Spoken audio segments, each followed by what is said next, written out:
Hello दोस्तों, आप लोगों का स्वागत है पगला एक्सप्लेन चैनल पे। तो जैसा कि हम लोगों ने वादा किया था वैसा ही मैं यहाँ पे मिस्टर ज़ॉम्बी की एपिसोड लेके आ गया हूँ। बाद में वीडियो शुरू करने से पहले अगर तुमने इसके अभी तक बाकी एपिसोड्स को नहीं देखा है तो फिर उन्हें देख लो, क्योंकि आगे कुछ रेफरेंस आते हैं पिछले चैप्टर्स के, तो वो जरूरी रहेगा। मैंने प्लेलिस्ट बना दी है, तुम लोग कमेंट सेक्शन का यूज कर सकते हो, वहीं से सीधा डायरेक्ट लिंक है। लेकिन वीडियो शुरू करने से पहले छोटा सा रिकैप। तो हम लोगों ने पिछले एपिसोड में देखा था कि ज़ॉम्बी को सर्दी लग गई थी, तो वो छिक छिक के दुनिया खत्म कर दे रहा था। मंगल ग्रह का तो नंबर लग ही गया था, धरती का भी लगने ही वाला था, इसलिए वहाँ पे जिका आ गया था और वो लोगों से कहता अगर दुनिया बचानी है तो फिर मेरे साथ चल लो। और वो पूरी अर्थ के साथ साथ जितने भी लोग वहाँ पे थे उन सभी लोगों को डेटा के अंदर चेंज कर देता है और उन्हें गेम वर्ल्ड के अंदर शिफ्ट कर देता है। जब ये लोग गेम वर्ल्ड के अंदर आते हैं तो फिर इनकी मुलाकात लिया से होती है, जो कि इन लोगों को बताती है कि गेम वर्ल्ड के अंदर जिंदा रहने के लिए उन्हें यहाँ पे गेम पॉइंट्स की जरूरत पड़ेगी, जिसको वो लोग गेम खेल के यहाँ पे अर्न कर सकते हैं और जीत सकते हैं। बेसिकली उनका यहाँ पे हगना मूतना भी गेम पॉइंट के ऊपर ही डिपेंड करता है। अगर उन्हें जिंदा रहना है तो फिर गेम खेल के गेम पॉइंट्स को अर्न करना पड़ेगा। और साथ में वो लोग यहाँ पे ज़ॉम्बी की जो बीमारी है उसको भी ठीक कर सकते हैं। वहीं पे ज़ॉम्बी अपनी नाक को चेक करता है तो उसकी नाक पूरी तरीके से ठीक हो गई थी।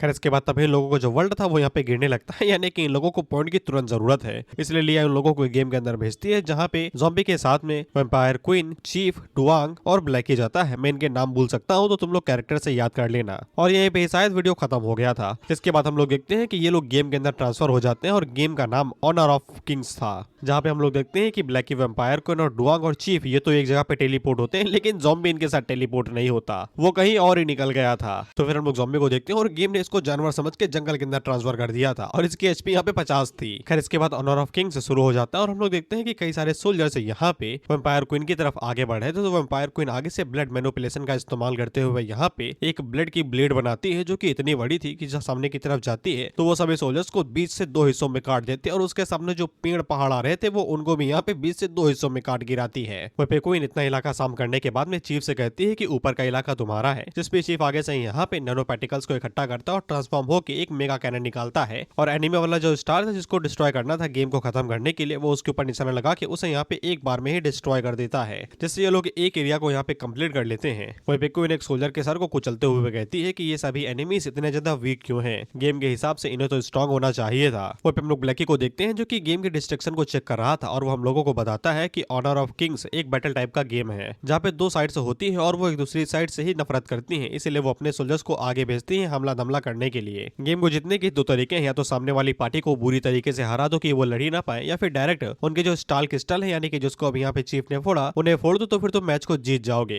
खैर इस गेम के अंदर जो सोल्जर्स आते हैं वो तो यहाँ पे गेम की तरफ से दिए गए हैं, अभी तक प्लेयर्स ने फाइट नहीं की है, इसलिए वो सोल्जर्स इतने ज्यादा वीक लग रहे थे। जिसके बाद ब्लैकी उन लोगों को समझाता है कि यहाँ पे जिकाई का गेम पहले ही कुछ ज्यादा अजीब है और ऊपर से यहाँ पे बाकी सिविलाइजेशन के लोग भी रहते हैं, यानी कि उन्हें भी गेम खेलना पड़ेगा अगर वो लोग यहाँ पे डेली सर्वाइव करना चाहते हैं। तो ब्लैकी उन्हें ये भी बता देता है कि अभी तक उन लोगों ने जिन सोल्जर्स को हराया है वो गेम के एनपीसी हैं, अभी तक रियल एनिमी तो सामने ही नहीं आया है। और सबसे बड़ी परेशानी की बात यह है कि इस बेवकूफ गेम ने यहाँ पे किंग यानी कि ज़ॉम्बी को वहीं अलग ही भेज दिया है। अगर ज़ॉम्बी को यहाँ पे अगर हरा दिया गया तो फिर गेम अपने आप ही खत्म हो जाएगा। क्वीन आगे से कहती है कि तुम्हें ज़ॉम्बी की इतनी चिंता क्यों है? क्या ज़ॉम्बी के बिना तुम यहाँ पे इन सभी लोगों को हैंडल नहीं कर सकते हो क्या? साथ में क्वीन आगे से यहाँ पे चीफ की तरफ इशारा करते हुए कहती है कि सस्ता रोबोट भी तो है, इसके साथ हम लोग यहाँ पे आसानी के साथ ये मैच जीत सकते हैं। साथ ही में इन लोगों ने पहले ही डुआंग को पीछे भेज दिया था ताकि पीछे से कोई हमला हो तो वो उन्हें हैंडल कर ले। हम लोग डुआंग को देखते हैं, ये बेचारी बोर हो रही थी, इसे चाहिए था सोना, इसे नींद आ रही थी। और रही बात इस गेम की तो फिर किसे फर्क पड़ता है भाई, सामने वाली पार्टी को हराओ और जीतो। जिसके बाद क्वीन में यहाँ पे अपने सोल्जर्स को बाहर बुला लेती है जो कि यहाँ पे एनपीसी थे।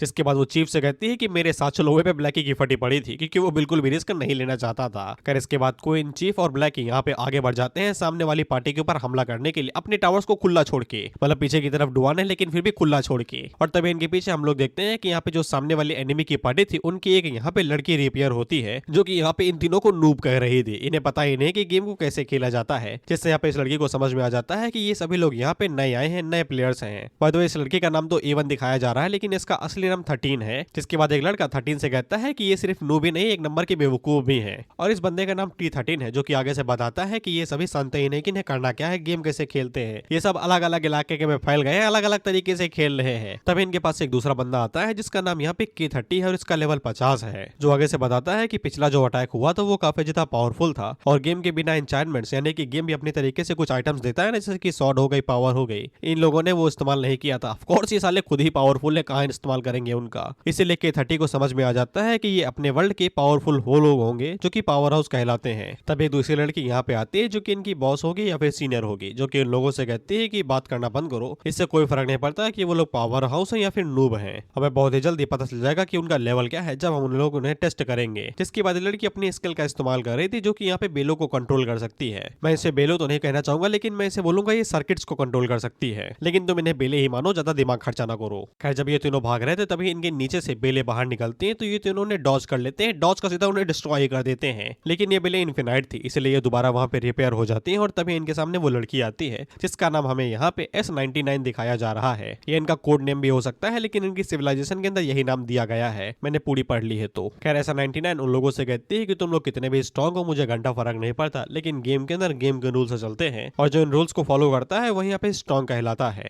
जिसके बाद वो उन्हें यहाँ पे नमूना दिखाते हुए बिलो को कंट्रोल करते हुए खटाखट उनके ऊपर हमला करने लगती है। जैसा कि उन्हें बताया कि ये बिल इन्फिनाइट है, तो ये बहुत ज्यादा तादाद से आगे बढ़ती जा रही थी और उनके ऊपर हमला कर रही थी। 13 ये सब कुछ देख रहे थे, वो आगे से कहती है अगर सिस्टर S99 इसी तरीके से उनके ऊपर चार्ज करेंगे तो फिर हम लोगों को यहाँ पे प्लान और टैक्टिक्स बनाने का फायदा ही क्या है। जिसपे T13 आगे से कहता है कि वो सभी नूब्स हैं, उन्हें एक बार में ही क्रश कर देने में ही ज्यादा फायदा रहेगा और हम लोग जल्दी गेम खत्म कर पाएंगे। जिसपे 13 आगे से कहती है ठीक है ठीक है। जिसके बाद वो अपने एक और साथी को यहाँ पे कॉल लगाती है जिसका नाम बिग टी था और वो उसे कहती है कि जंगल के अंदर मॉन्स्टर्स को फार्म करना बंद करो और जल्दी से यहाँ पे आ जाओ, हमारे साथ मिलो। जिसपे बिग टी आगे से बताता है कि उसके सामने एक बहुत बड़ी परेशानी आ गई है, उनका जो जंगल है वो चोरी हो चुका है। जिसपे 13 आगे से बोलती है कि कितनी बार बोला है भाई, हरी घास के नशे ना करा करो, हो गए ना भंड, जंगल कैसे चोरी हो सकता है, बिहार में थोड़ी ना है हम लोग की रातों रात जंगल ही गायब हो जाएगा। जिसपे बिग टी आगे से बताता है कि जंगल नहीं, पूरा का पूरा पहाड़ ही गायब हो चुका है जिसके ऊपर जंगल था।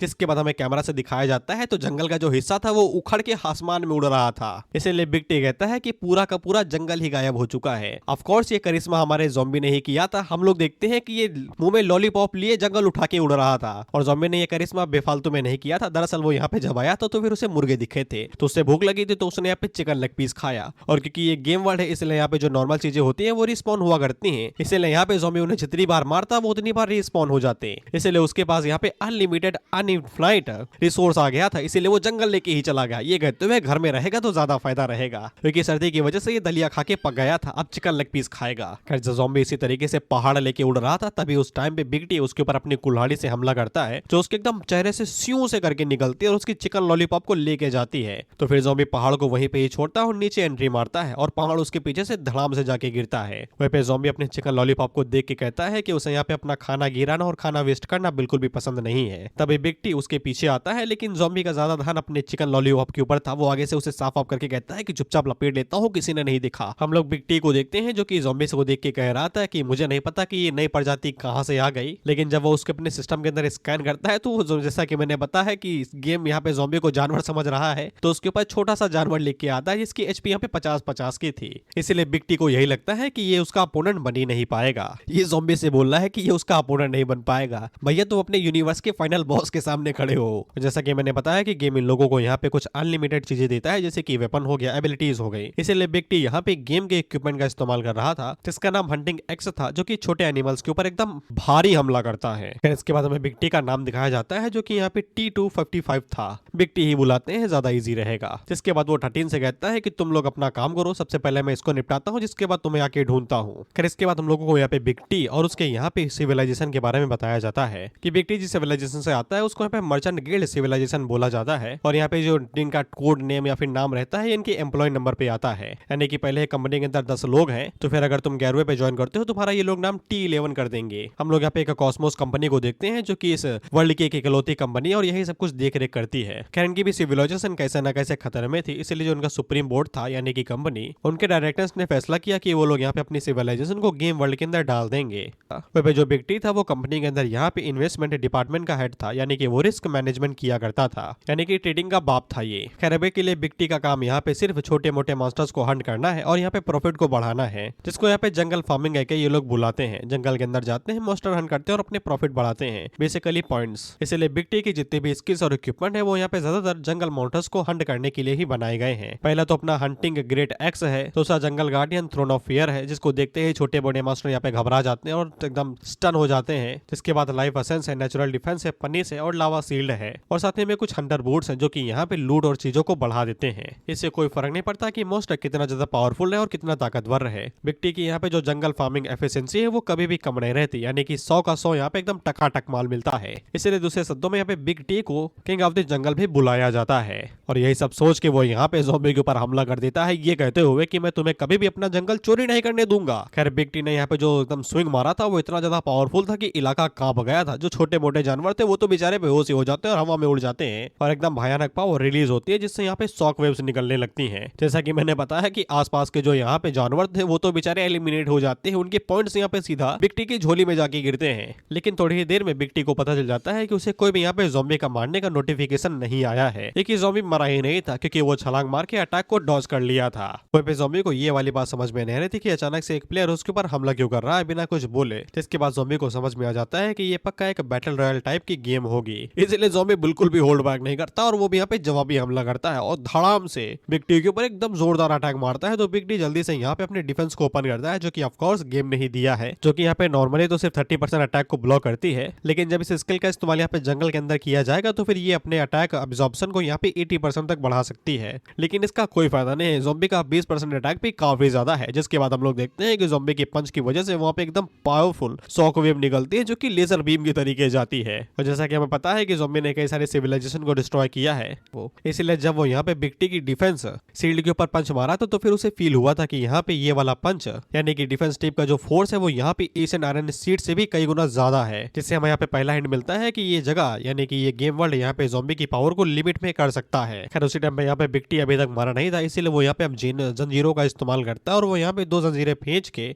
ज़ॉम्बी के हाथ और पैर के ऊपर बांध देता है। जिसके बाद वो ज़ॉम्बी को अपनी तरफ खींचता है तो ज़ॉम्बी उड़ते हुए उसकी तरफ आ रहा था, लेकिन तभी ज़ॉम्बी खुद को यहाँ पे बीच में रोक लेता है। तो फिर यहाँ पे बिग टी उसकी तरफ खींच के आने लगता है। तो फिर बिग टी हवा में ही अपने एंगल को चेंज करता है और ज़ॉम्बी के ऊपर पंच मारने की कोशिश करता है। तो ज़ॉम्बी आगे से कहता है वो पंचिंग बैग, जिसके बाद वो यहाँ पे पंच को इजीली डॉज कर लेता है और उसके मुंह के ऊपर किक मारता है। लेकिन बिग टी अपनी जगह से नहीं हिलता, जिसके बाद वो ज़ॉम्बी को पकड़ने के लिए तेजी के साथ नीचे झुकता है। तो उतने में ज़ॉम्बी उतनी ही तेजी के साथ वहां से हटता है और यहाँ पे बिग टी के मुंह के ऊपर चढ़ जाता है और अपने हाथों से मसाज देने लगता है। ये काफी ज्यादा अच्छा तरीका है टॉर्चर करने का, जिसको एनिमे के अंदर दिखाया जाता है। जिससे बिग टी की गुद्दी के ऊपर गुस्सा चढ़ता है, जिसके बाद वो दोबारा ज़ॉम्बी के ऊपर पंच मारने के लिए आगे बढ़ता है। तो ज़ॉम्बी भी सामने से अपने पंच को उसके पंच में टकराता है, जिससे वहाँ पे शॉक वेव निकलती है। ऑफ कोर्स ज़ॉम्बी बिल्कुल भी पीछे नहीं सकता, लेकिन यहाँ पे बिग टी एक पहिए के तरीके घूमते घूमते दूर जाके गिरता है। वहाँ पे बिग टी को बिल्कुल भी समझ में नहीं आ रहा था कि ये कौन सी नाली का कीड़ा है जो मरने का नाम ही नहीं ले रहा है और फाइट को इतना ज्यादा मुश्किल बनाते जा रहा है। वहाँ पे ज़ॉम्बी भी ये बात एडमिट करता है कि यहाँ के प्लेयर काफी ज्यादा मजेदार हैं। ज़िकाई ने जो जगह ढूंढी है वो सच में काफी ज्यादा कमाल की है। इसलिए ज़ॉम्बी थोड़ा सा सीरियस होता है और वो अपनी सेकंड फॉर्म के अंदर शिफ्ट हो जाता है, जिसको देख के यहाँ पे बिग टी दोबारा हैरान कि यहाँ पे एक छोटे से मॉन्स्टर के पास में सेकंड फेज भी है।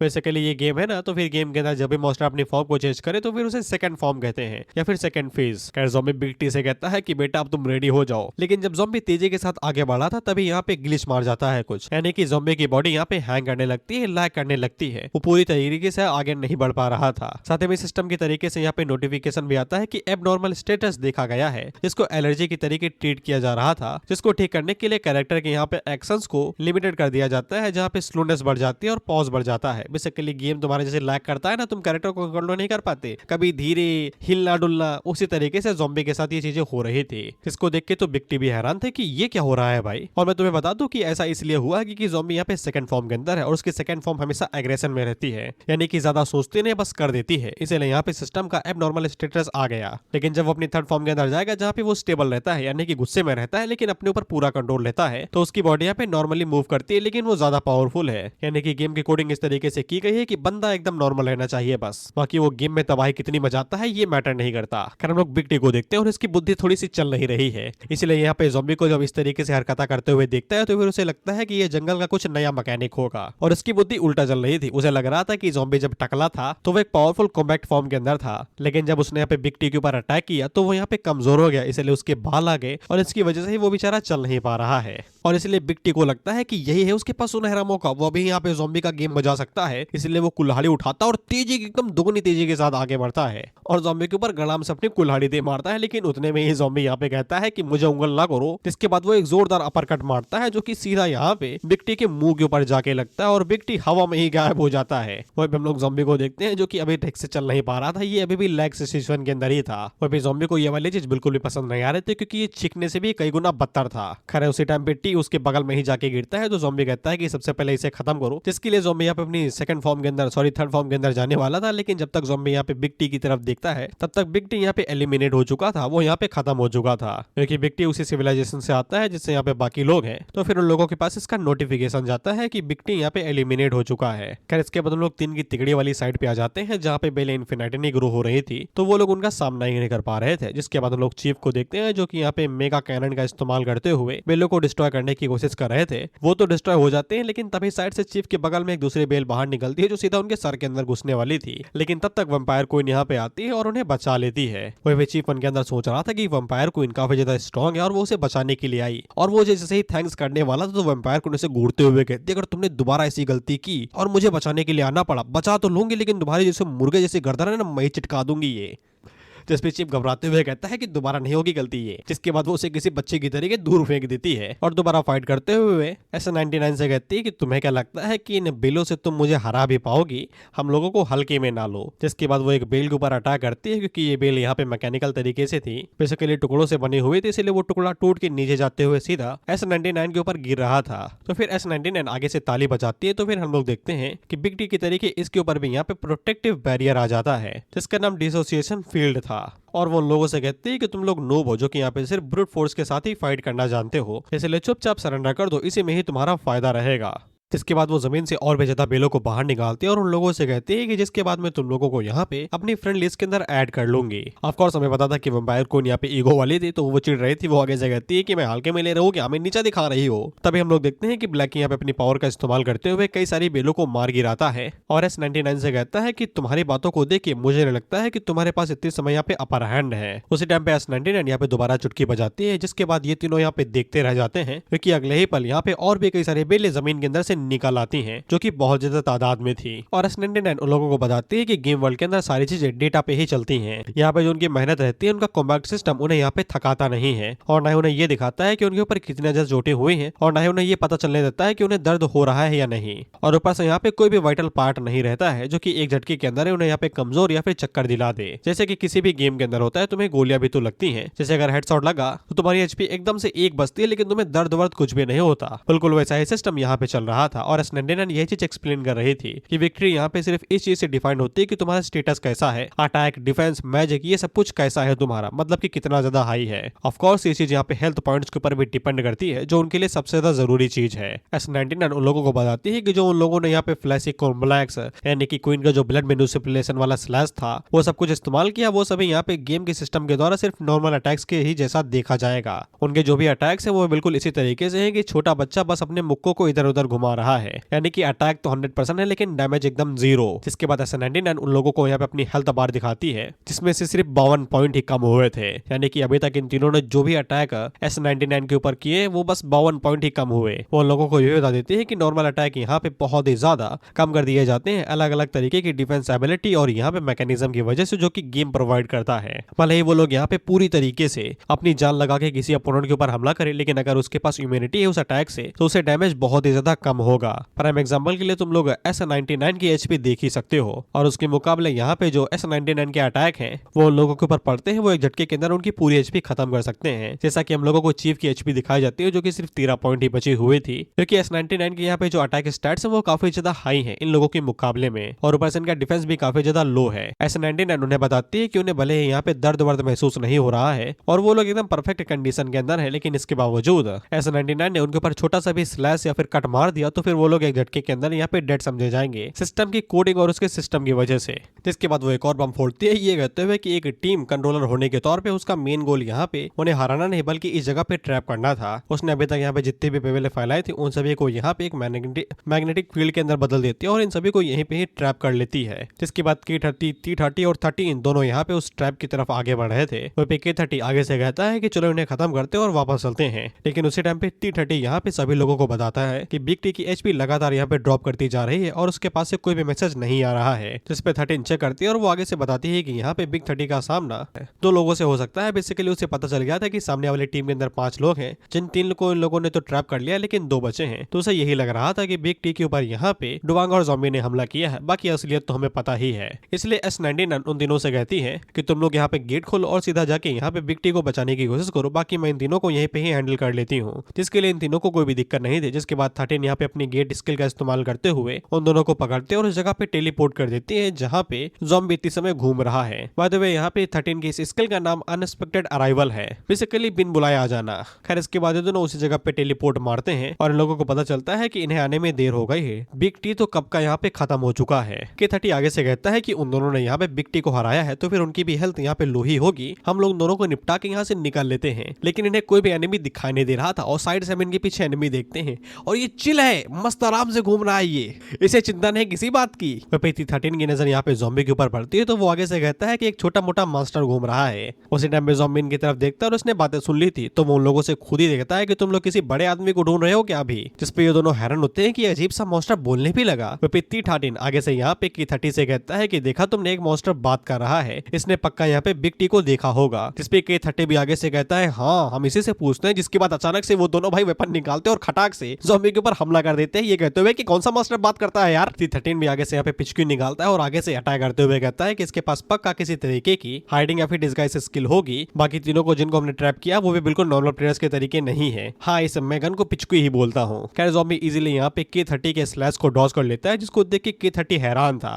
वहीं पे ज़ॉम्बी को अब कंफर्म हो जाता है कि इन लोगों ने बिना उससे कुछ हेलो हाई किए ही अटैक कर दिया। ये पक्का एक बैटल रॉयल गेम है जहाँ पे तुम्हें अपने सामने वाले एनिमी को हराना ही पड़ता है। वहीं पे ज़ॉम्बी आगे से मुस्कुराते हुए कहता है कि वो ऐसे गेमों को सबसे बढ़िया जानता है, यहाँ तक कि सिस्टम के रूल्स भी उसे रोक नहीं सकते हैं, वो बिना फॉर्म का इस्तेमाल करे इन लोगों को हरा देगा। खैर इसके बाद K30 और T13 यहाँ पे एक साथ ज़ॉम्बी के ऊपर हमला करते हुए कहते हैं कि इसे हम सबसे पहले निपटाओ, इससे पहले कि हमारी खटिया खड़ी कर दे। वहीं पे ज़ॉम्बी अपने मन के अंदर सोच रहा था कि जब भी वो फाइट करता है तो उसकी एलर्जी स्टेट यहाँ पे आ जाती है जो कि उसके मूड को पूरा खराब कर देती है। लेकिन बढ़िया बात यह है कि ज़ॉम्बी जिन तरीके के गेम्स को पसंद करता है वो असल में स्ट्रेटेजी गेम्स होते हैं। बेसिकली इसमें तुम्हें अपनी बुद्धि लगानी पड़ती है, कमांड करना पड़ता है और चीजों को मैनेज करना पड़ता है, जैसे कि कैश ऑफ क्लैन। और ज़ॉम्बी ऐसे ही गेमों में एकदम एक्सपर्ट है, जिसके बाद वो यहाँ पे अपने ट्रुप्स को डिप्लॉय करता है। अब तुम सोच रहे हो कि ज़ॉम्बी के पास सोल्जर कहाँ से है, उसके पास कौन से ट्रुप्स हैं, तो तुम लोग एक चीज भूल रहे हो, पिछले वीडियो में ज़ॉम्बी को एक नई एबिलिटी मिली थी जहाँ पे वो नैनो पार्टिकल्स का इस्तेमाल करके अपने ही यहाँ पे मिनी कॉपी बना सकता है। खैर इसके बाद हम लोग देखते हैं कि जमीन से जैसे पौधे बाहर निकलते हैं वैसे ज़ॉम्बी की मिनी वर्जन से निकलते हैं चिप्पी चापा करते हुए, जिसको देख के ये दोनों हैरान थे। वो आगे से कहते हैं ये कैसी एबिलिटी है भी, मतलब ये मिनी कॉपी से थे छोटे पैकेट लेकिन करते हैं बड़ा धमाका। जिसके बाद हम लोग देखते हैं वहाँ पे तगड़े धमाके होते हैं। जहां तक मुझे लगता है आज तो WWE होगा, वो भी सामूहिक। खैर इसके बाद हम लोग 13 को देखते हैं, जिसको यहाँ पे K30 और T13 से कोई भी जवाब नहीं मिल रहे थे और उसे बस एक ही मैसेज आता है SOS, यानी कि बचा लो हमें आके। खैर इसीलिए 13 यहाँ पे अपने स्केट बोर्ड को बाहर निकालती है और उसे यही लगता है कि यहाँ पे जिस साइड पे K13 और T13 गए हुए हैं वही यहाँ पे मेन फोर्स होगी एनिमी की, इसलिए वो यहाँ पे जाती है उनकी मदद करने के लिए। और वो S99 से कहती है कि तुम इन्हें पकड़ के रखो, इन्हें आजाद ना होने देना। और इतना कहने के बाद वो स्यू से उड़ जाती है, जिसको देख के यहाँ पे S99 हैरान थी। वो आगे से कहती है कि तुम लोग क्या कर रहे हो भाई, हमारे प्रॉमिस का क्या हुआ कि हम इन तीनों को एक साथ पकड़ेंगे। वहीं पे ये तीनों जैसे ही यहाँ से कटते हैं तो फिर हम इन तीनों के रंग रूप बदलते हुए देखते हैं, ये अपने शैतानी रूप में आ जाते हैं और आगे से हंसने लगते हैं। खैर इसके बाद हम लोग 13 को देखते हैं जो कि तेजी से उस जगह पे पहुंच जाती है जहाँ पे फाइट हुई थी। उसे पता चल जाता है कि यहाँ पे फाइट हुई थी, लेकिन उसे कोई भी यहाँ पे मेंबर दिखाई नहीं दे रहा और K13 और T13 यहाँ पे जवाब ही नहीं दे पा रहे थे। इसलिए वो होवरबोर्ड की स्पीड को और ज्यादा बढ़ाती है और उड़ने वाली एबिलिटी का इस्तेमाल करते हुए ऊपर से देखने लगती है ताकि उसको सिचुएशन के बारे में पता चल सके, जिसके बाद वो भी बैटलफील्ड के अंदर चली जाएगी। खैर जब 13 इसी तरीके से सिचुएशन को यहाँ पे देख रही थी तभी उसकी नजर एक अजीब चीज के ऊपर पड़ती है और वो अजीब कुछ भी नहीं थी। जंगल के बीचों बीच यहाँ पे लकड़ी और पत्थरों का बना हुआ महल बन रहा था जो एक झटके के अंदर बन गया था, जिसको देख के 13 में हैरान थी। वो आगे से कहती है कि ये जालिम जगह पे फूल कैसे खिल गया। जिसके बाद जब वो थोड़ा और करीब से चेक करती है तो फिर उसे पता चलता है कि यहाँ के जितने भी लेबर वेबर थे वो सभी यहाँ पे ज़ॉम्बी के ही मिनी वर्जन थे, जो बेचारे पेड़ काट रहे थे, एक एक ईंट उठा के लेके आ रहे थे, उसे लगा रहे थे और घर बना रहे थे। जिसके बाद 13 की नजर यहाँ पे एकदम ऊपर पे जाती है जहाँ पे ज़ॉम्बी एक सिंहासन के ऊपर बैठा हुआ था। लेवल इसका एक ही दिखा रहे हैं और साइड में यहाँ पे K30 और T13 बैठे हुए थे। हम लोग ज़ॉम्बी को देखते हैं जो कि सीरियस होकर कुछ सोच रहा था। जिसके बाद हम लोग K30 को देखते हैं और हमें अच्छे से दिखाई देता है कि कैसे धुलाई हुई है इनकी। 13 का भी यही हाल था, चश्मा टूट गया था, बस कैसे तैसे काम चल रहा है। वहीं पे 13 को दूर से ही खतरे की बू आ जाती है, उसे समझ में आ जाता है कि पास नहीं जाना है। वहीं पे हम लोग ज़ॉम्बी को देखते हैं जो कि सीरियस होकर सोच तो रहा था, लेकिन वो सोच बिल्कुल भी सीरियस बातें नहीं रहा था। वो आगे से कहती है कि ये पावर इस्तेमाल करना तो सबसे ज्यादा ईजी है, मैनेजमेंट और कंस्ट्रक्शन सबसे ज्यादा ईजी होता है गेम के अंदर। खैर इसके बाद हमें वो फाइट का सीन दिखाया जाता है। जैसा कि मैंने बोला था कि WWE होगा, तो इन लोगों ने सामूहिक WWE किया था। मिनी वर्जस ने भाई दबोच लिया था इन लोगों को। एक तो बाहुबली था, वो सीधा यहाँ पे T13 के मुंह के ऊपर गोसा मारता है तो उसका मुंह ही टूट जाता है और दूसरा वाले उसकी चिप्पू खा जाता है। ज़ॉम्बी आगे से कहता है जब तुम्हारे पास दोस्त होते हैं तो ये बढ़िया रहता है, लेकिन जब सब एक साथ मिलकर यहाँ पे कोई बिल्डिंग बनाते हैं तो फिर सबका घर बनता है वो। हम लोग देखते हैं कि इन लोगों ने घर तो बना लिया था, लेकिन इन लोगों ने यहाँ पे 13 और K30 को भी लपेट लिया था। ए बल्ला उठाइए, लगाओ चले वहां पे। इस तरीके से ये लोग काम करा रहे थे उन दोनों से। फिर इसके बाद ज़ॉम्बी आगे से चीखते हुए कहता है कि वो इसी तरीके से अपने सभी अपोनेंट्स को यहाँ पे हरा देगा और पूरी टेरिटरी के ऊपर कब्जा करेगा। खैर उसी टाइम पे ज़ॉम्बी की नजर 13 के ऊपर पड़ जाती है जो कि उड़ रही थी। तो वो पीछे मुड़ के उन दोनों से पूछता है कि उड़ना आता है तुम में से? तो ये दोनों ही मुंडी हिला देते हैं कि नहीं आता भैया। और ज़ॉम्बी चुपके से कहता है कितने यूजलेस है साले ये। जैसा कि मैंने बताया कि 13 को बू आ गई थी कि खतरा है, निकल लो यहाँ से।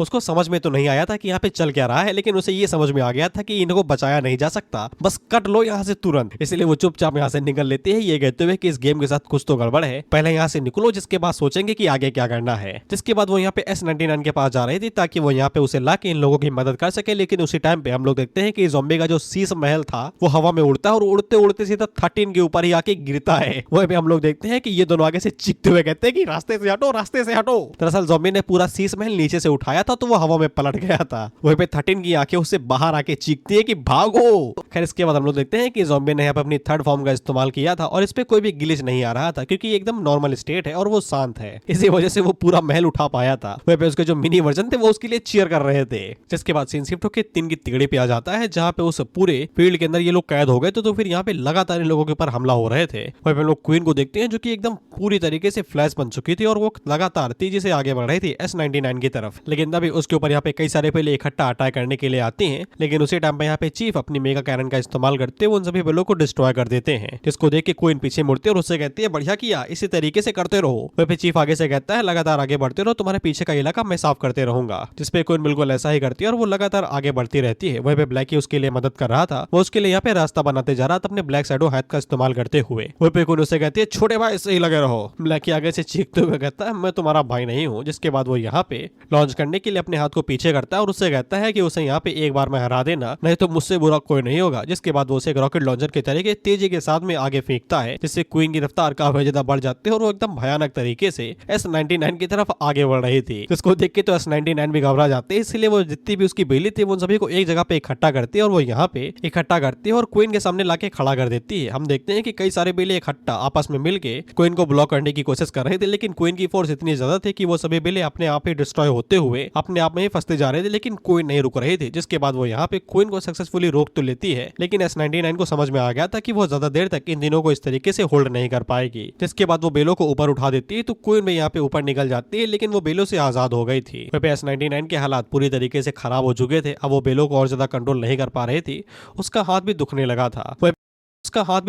था। वहीं पे वो अपनी टीम को कांटेक्ट करने की कोशिश कर रही थी तो वो बेचारे कांटेक्ट नहीं उठा रहे थे। ये चीखते हुए कहती कि कहाँ मर गई ये। S99 उनसे मैसेज करके कहती है कहाँ हो भैया, कहले नहीं आ रहे, मैंने और ज्यादा हैंडल नहीं कर सकती, अरे जल्दी आओ यार। लेकिन सामने से कोई भी जवाब नहीं आ रहा था और S99 को समझ में आ जाता है कि अब कुछ भी नहीं हो सकता। वहीं पे S99 की जो हेल्थ थी अब वो यहाँ पे काफी ज्यादा लो हो चुकी थी, 50 पे आ गई थी। इसलिए चीफ आगे से कहता है कि उसकी हेल्थ अब आधी आ चुकी है, हम लोगों को बस एक और इसी तरीके से अटैक करना है, जिसके बाद हम लोग ये मैच जीत जाएंगे। वहीं पे S99 को समझ में आ चुका था कि अब यहाँ पे बस एक ही रास्ता है जीतने का। जिसके बाद वो बेलों का इस्तेमाल करते हुए उन्हें अपने आसपास लपेटती है और उन लोगों को ब्लॉक करते हुए तेजी के साथ उनकी कासल की तरफ आगे बढ़ने लगती है। क्वीन पीछे से चीखते हुए कहती है कि अबे तो चिल्ला चिल्ला के कह रहे थे कि तुम सभी को खत्म कर देगी, अब बाका ले रही है। तो फिर चीफ को पता चलता है कि वो भाग नहीं रही, उनके कासल की तरफ तेजी के साथ आगे बढ़ रही है। लेकिन हम लोग ब्लैकी का यहाँ पे 99% IQ देखते हैं और वो दोनों से कहता है अगर हम लोग यहाँ पे उससे पहले उसके यहाँ पे कासल के टावर्स को डिस्ट्रॉय कर दे तो फिर हम लोग जीत जाएंगे। जिसके बाद ब्लैकी जैसे ही यहाँ पे S99 के टावर के ऊपर अटैक करके उसे डिस्ट्रॉय करने वाला था, वैसे ही यहाँ पे S99 के टावर के ऊपर यहाँ पे डिफेंस बैरियर आ जाता है, जिसका HP यहाँ पे काफी ज्यादा था। जिसको देख के ब्लैकी काफी ज्यादा हैरान हो जाता है और वहाँ पे S99 को पहले से ही पता था कि यहाँ पे उनके कासल के ऊपर पहले से एक बहुत बड़ी HP होगी। उसे अच्छे से पता है कि वो लोग पावरफुल है और काफी ज्यादा अच्छे भी है, लेकिन इसके बावजूद इन लोगों के पास यहाँ पे सिस्टम की जो इंचाइनमेंट्स है यानी कि डिफिकल्टीज लेवल चीजें हैं वो नहीं है, इसीलिए उन्हें काफी ज्यादा टाइम लगेगा उनके क्रिस्टल को डिस्ट्रॉय करने। और इतनी दूर में यहाँ पे S99 उनके क्रिस्टल को यहाँ पे डिस्ट्रॉय कर देगी और मैच को जीत जाएगी। इसलिए ब्लैकी यहाँ पे डुआंग से कहता है कि जल्दी से आगे बढ़ो और यहाँ पे S99 को रोको इससे पहले कि वो हमारे सारे क्रिस्टल्स को डिस्ट्रॉय कर दे। जिसके बाद हम लोग डुआंग को देखते हैं जो कि कासल के ऊपर से बाहर निकलती है और ज़ॉम्बीफिकेशन का इस्तेमाल करते हुए खटाखट यहाँ पे S99 के ऊपर गोलियां बरसाना शुरू कर देती है। हम लोग S99 को देखते हैं और वो गोलियों से बिल्कुल भी डॉस नहीं कर रही थी, वो सभी गोलियां उसके ऊपर लग रही थी, लेकिन उसकी HP यहाँ पे हाई है तो फिर वो इतना सब कुछ झेल सकती थी क्योंकि उसका मेन गोल यहाँ पे क्रिस्टल को डिस्ट्रॉय करना है। लेकिन जैसा ही वो जीतने वाली थी उससे पहले ही हम लोग देखते हैं कि ज़ॉम्बी ने जो यहाँ पे कासल कासल फेंका था वो उड़ते हुए सीधा S99 के ऊपर आके गिरता है। ऑफ कोर्स ये कासल इतना ज्यादा बड़ा था और इतना ज्यादा पावरफुल था कि जैसे ही वो यहाँ पे इन तीनों के ऊपर गिरता है तो ये तीनों झटके के अंदर ही यहाँ पे एलिमिनेट हो जाते हैं। वहीं पे ये तीनों ऊपर आसमान में उड़े थे। चीफ उस पत्थर को देख के कहता है कि इतना बड़ा बवाल सिर्फ ज़ॉम्बी ही कर सकता है, उसके अलावा कोई भी नहीं कर सकता है। वहीं पे ब्लैक की पीछे मुड़ के देखता है तो उनके कासल के ऊपर जो यहाँ पे बैरियर था वो डिस्ट्रॉय हो गया था और उनके कासल की भी हेल्थ भी काफी ज्यादा बची थी। तभी चीफ के नजर कुछ चीज के ऊपर पड़ती है लेकिन वो चीज पहले वहां से गायब हो जाती है। हम लोगों को पता चलता है कि वो चीज और कोई नहीं 13 ही थी। इसको यहाँ पे इसके प्रोटेक्टिव बैरियर ने बचा लिया, नहीं था ये पक्का मर जाती। कर ये भी आगे से यही कह रही थी कि ऐसा दरिंदा गेम के अंदर आ कैसे गया भाई। कर इसके बाद यहाँ पे 13 को होश आता है तो वो तुरंत यहाँ पे सरेंडर कर देती है क्योंकि वो गेम को जीत तो सकती नहीं है। सिस्टम उससे पूछता है सरेंडर करना है तो तुरंत वो यहाँ पे सरेंडर की बटन दबा देती है और वो जैसे सरेंडर करती है तो फिर यहाँ पे जितने भी प्लेयर थे मर्चेंट सिविलाइजेशन वाले वो यहाँ पे रिट्रीट कर लेते हैं तो फिर ऑटोमेटिकली ही ज़ॉम्बी की टीम जीत जाती है। लेकिन जब 13 यहाँ से गायब हो रही थी अपनी सिविलाइजेशन के अंदर वापस जाने के लिए, उतने में ही ज़ॉम्बी उसे कस के पकड़ लेता है ये कहते हुए कि तुम कहाँ जा रहे हो, तुम मेरी छोटी बहन बनोगी। जिससे 13 की सांसें अटक जाती है और उतने में ही यहाँ पे टेलीपोर्टेशन शुरू हो गया था, यानी कि 13 को वापस उसकी सिविलाइजेशन में ले जाया जा रहा था। तो उस चक्कर में ज़ॉम्बी भी लपेट लिया जाता है और उसको भी यहाँ पे मर्चेंट गिल्ड सिविलाइजेशन के अंदर खींच लिया जाता है। जिसके बाद वो दोनों ही लॉग इन लॉबी के अंदर आ जाते हैं। ज़ॉम्बी उस जगह को देख के हैरान हो जाता है और कांपते हुए पूछता है कि ये कौन सी जगह है, और उससे ज्यादा हैरान यहाँ पे 13 हुई थी। वो आगे से कहती कि तुम यहाँ पे कैसे आ सकते हो। जिसके बाद अगला सीन अर्थ सिविलाइजेशन की लॉगिंग लॉबी का होता है जहाँ पे हम लोग देखते हैं इनका प्लेटफॉर्म टूटने लगा था, जैसा कि हम लोगों ने पिछले एपिसोड में देखा था। इसलिए जो भी लोग थे वो तो बेचारे भागे जा रहे थे, कहते हुए बचा लो भैया। जितने भी थे वो ज़ॉम्बी के जितने भी चेले थे वो सभी यहाँ पे उस प्लेटफॉर्म को बचाने की कोशिश कर रहे थे ताकि लोग नीचे ना गिरे। वो पे हम लोग कुछ लोगों को देख रहे थे जिनको भाई गलत जगह पे टच किया जा रहा, तो चाचा कह रहे थे कि ना छुओ वहां पे। जिसके बाद हम लोग ज़ॉम्बी के एक दोस्त को देखते हैं, सॉरी मैं नाम भूल गया, अच्छे से याद है कुछ आगा आलिन इतना कुछ है, भूल गया भैया बस। लेकिन ये अपनी एबिलिटी का इस्तेमाल करते हुए यहाँ पे लोगों को बचाने की कोशिश कर रहा था, लेकिन ये सील अब छोटी पड़ती जा रही थी। प्लेटफॉर्म छोटा हो जाने की वजह से लोग ऊपर एक दूसरे के चढ़े जा रहे थे, जिस चक्कर में एक बंदा नीचे गिरने वाला था। तो जल्दी से ह्यूमैनिटी कैप्टन उसे पकड़ लेते हैं ये कहते हुए कि चिंता न करो नीचे नहीं गिरने दूंगा। जिसके बाद वो दोबारा उसे यहाँ पे डाल देते हैं। वहीं हम लोग ज़ॉम्बी के एक और सपोर्टर को देखते हैं और मैं इसका भी नाम भूल गया, और ये यहाँ पे अपनी एबिलिटी का इस्तेमाल करते हुए बाकी लोगों को बचाए हुए थे। जहाँ पे हम लोग चिंकी मिंकी को भी देखते हैं, साथ में हम लोग चंग और कुछ मुस्ते टन्नों को देखते हैं और ये भी यहाँ पे उन लोगों को बचाने की कोशिश कर रहे थे। इन सभी की फटी बड़ी थी। वहीं पे लैंड के लिए तो जगह ही नहीं बची हुई थी, वो बेचारा आसमान में उड़ रहा था। वो आगे से कहता है मुझे भी बचा लो भैया। वहीं पे हम लोग फर को देखते हैं और ये भी परेशान था, आगे से कह रहा था कि मुझे बचा लो, कि वो अभी तक वापस क्यों नहीं आए। वहीं पे हम लोग आगू को देखते हैं जो कि आगे से कहता है कि मैंने बोला था कि इंसान कुछ ज्यादा ही है, हमें इन्हें कम कर देना चाहिए, मैं बता रहा हूँ कि अभी में मौका है। तो उन लोगों ने भाई इसको बांध के कोने में डाल दिया था, ये कहते हुए ये बही जाए तो ही बढ़िया है। खैर उसी टाइम में हमें नोटिफिकेशन आता है कि इन लोगों ने मैच जीत लिया है, तो फिर इन लोगों को पॉइंट दिए जाते हैं। और अर्लिन जैसे ही ये देखती है तो वो यहाँ पे उन लोगों से कहती है कि उन्हें कई सारे पॉइंट मिल गए, जिसकी मदद से वो लोग यहाँ पे बहुत सारा लैंड खरीद सकते हैं, यानी कि जो ये श्रिंक हो रहा है प्लेटफॉर्म अब वो बढ़ सकता है। जिसके बाद वो यहाँ पे गुड़ा भाग करने वाले थे, लेकिन कैप्टन चीख के कहता है कि कुछ ना करो, बस खरीद लो, जितने पॉइंट है सब खरीद लो। जिसपे अर्लिन खरीद के तुरंत यहाँ पे कंफर्म कर देती है, जिससे इन लोगों का लैंड यहाँ पे बड़ा हो जाता है और ये लोग नीचे गिरने से बच जाते हैं। वही पे लोग पूछ रहे थे कि ये कितना बड़ा होगा, जिसपे लोग कहते हैं घंटा फर्क नहीं पड़ता, बस रहने की जगह मिल जाए और कुछ नहीं चाहिए। फिर इसके बाद वो सभी लोग आराम से नीचे आ जाते हैं। वहीं पे डुआंग, चीफ, क्वीन और ब्लैकी भी वापस आ गए थे। वहीं पे ये लोग पूरी तरीके से कॉन्फिडेंट फील कर रहे थे कि ये लोग हमेशा सब कुछ जीत ही सकते हैं, लेकिन ब्लैकी कुछ सोच रहा था। आलिया उन लोगों से कहती है कांग्रेचुलेशन, तुम लोगों ने यहाँ पे अपने पहले मैच को इजीली जीत लिया है। तभी साइड से आगो कहता है कि वो लोगों को यहाँ पे बस एक मैच जीतने पे इतना ज्यादा लैंड मिल गया, यहाँ के प्राइस काफी ज्यादा सस्ते हैं भाई, अगर वो लोग इसी तरीके से कुछ और राउंड जीत ले तो फिर वो लोग यहाँ पे पूरी अर्थ को ही जीत सकते हैं। आलिया ये बात सुनती है और उन लोगों को बताती है कि ये सिर्फ टेम्परेरी रेंटल है। उन लोगों की सिचुएशन को देख के उसने यहाँ पे बस उन लोगों के लिए जगह खरीद ली है एकदम सस्ते प्राइस पे।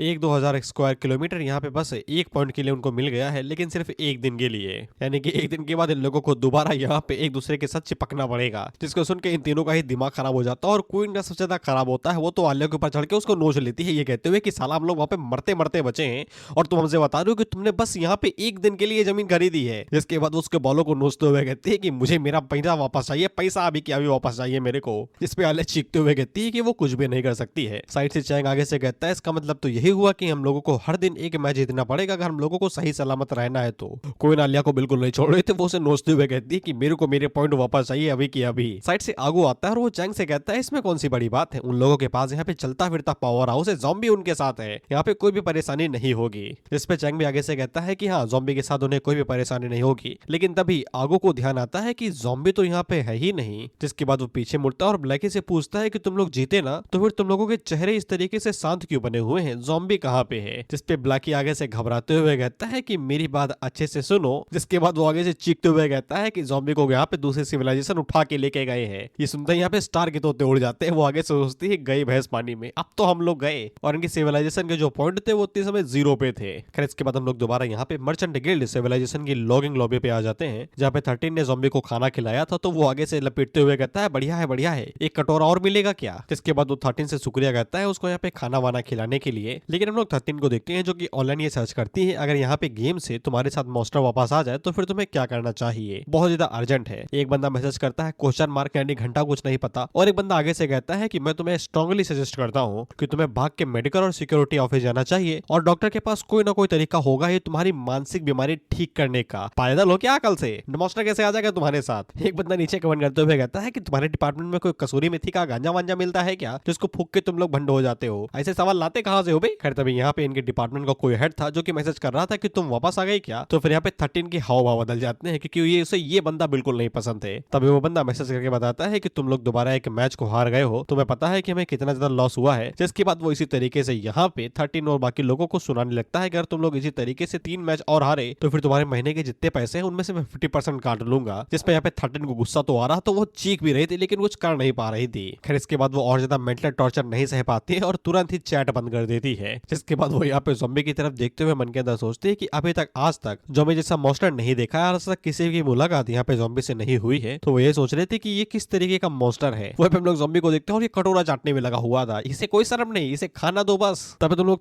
13 का चेहरा देखो और ये अपने मन के अंदर सोचती है कहीं ये किसी रेयर टाइप का पेट टीमिंग एनकाउंटर तो नहीं है। जिसके बाद जानते हो ये क्या बन जाते हैं, ये बन जाते हैं 13 केचप, खाने वाला नहीं एस केचप वाला केचप। और ये मन के अंदर सोचती है कि यही तरीका है मेरी जिंदगी को बदलने का। जिसके बाद वो यहाँ पे ज़ॉम्बी से कहती है कि मैं तुम्हें चुनती हूँ। वहीं पे हम ज़ॉम्बी को देखते हैं और ये भी बदल गया था, इसे भी केन के अंदर रहना है। और यही सब सोचते हुए यहाँ पे 13 लार बहा रहे थे कि इस तरीके से उसे प्रमोशन मिलेगा, उसकी सैलरी बढ़ेगी, उसे और ज्यादा बोनस मिलेगा और वो अपना सारा लोन वोन चुकता कर देगी। वहीं पे ज़ॉम्बी एक कटोरा खाली कर चुका था, तो वो पूछता है कि उसे एक और कटोरा मिलेगा क्या। जिस पे 13 आगे से मुस्कुराते हुए ज़ॉम्बी से कहती है कि एक क्या 100 ले लो, तुम्हें पता है कि हम लोग फैमिली हैं। जिसको देख के 13 बड़ा खुश हो जाता है क्योंकि उसे खाने को मिल रहा था। जिसके बाद वो सामने वाले दुकानदार से कहता है कि एक कटोरा और लाओ। वहीं पे 13 आगे से कहते हैं जितना इसे चाहिए उतना तो पैसे मैं दूंगा। उसी टाइम में हम लोग एक सिक्योरिटी डिपार्टमेंट की स्पेशल ऑपरेशन टीम को देखते हैं, जिन लोगों ने अपना टारगेट यहाँ पे स्पॉट कर लिया था और इनका टारगेट और कोई नहीं ज़ॉम्बी ही था जो यहाँ पे खाना लपेटने में लगा हुआ था। बाद ये लोग ज़ॉम्बी को यहाँ पे किसी फॉरेन इन्वेडिंग डेटा सोर्स के तरीके देख रहे हैं, यानी कि स्पाई एनिमी एके वायरस।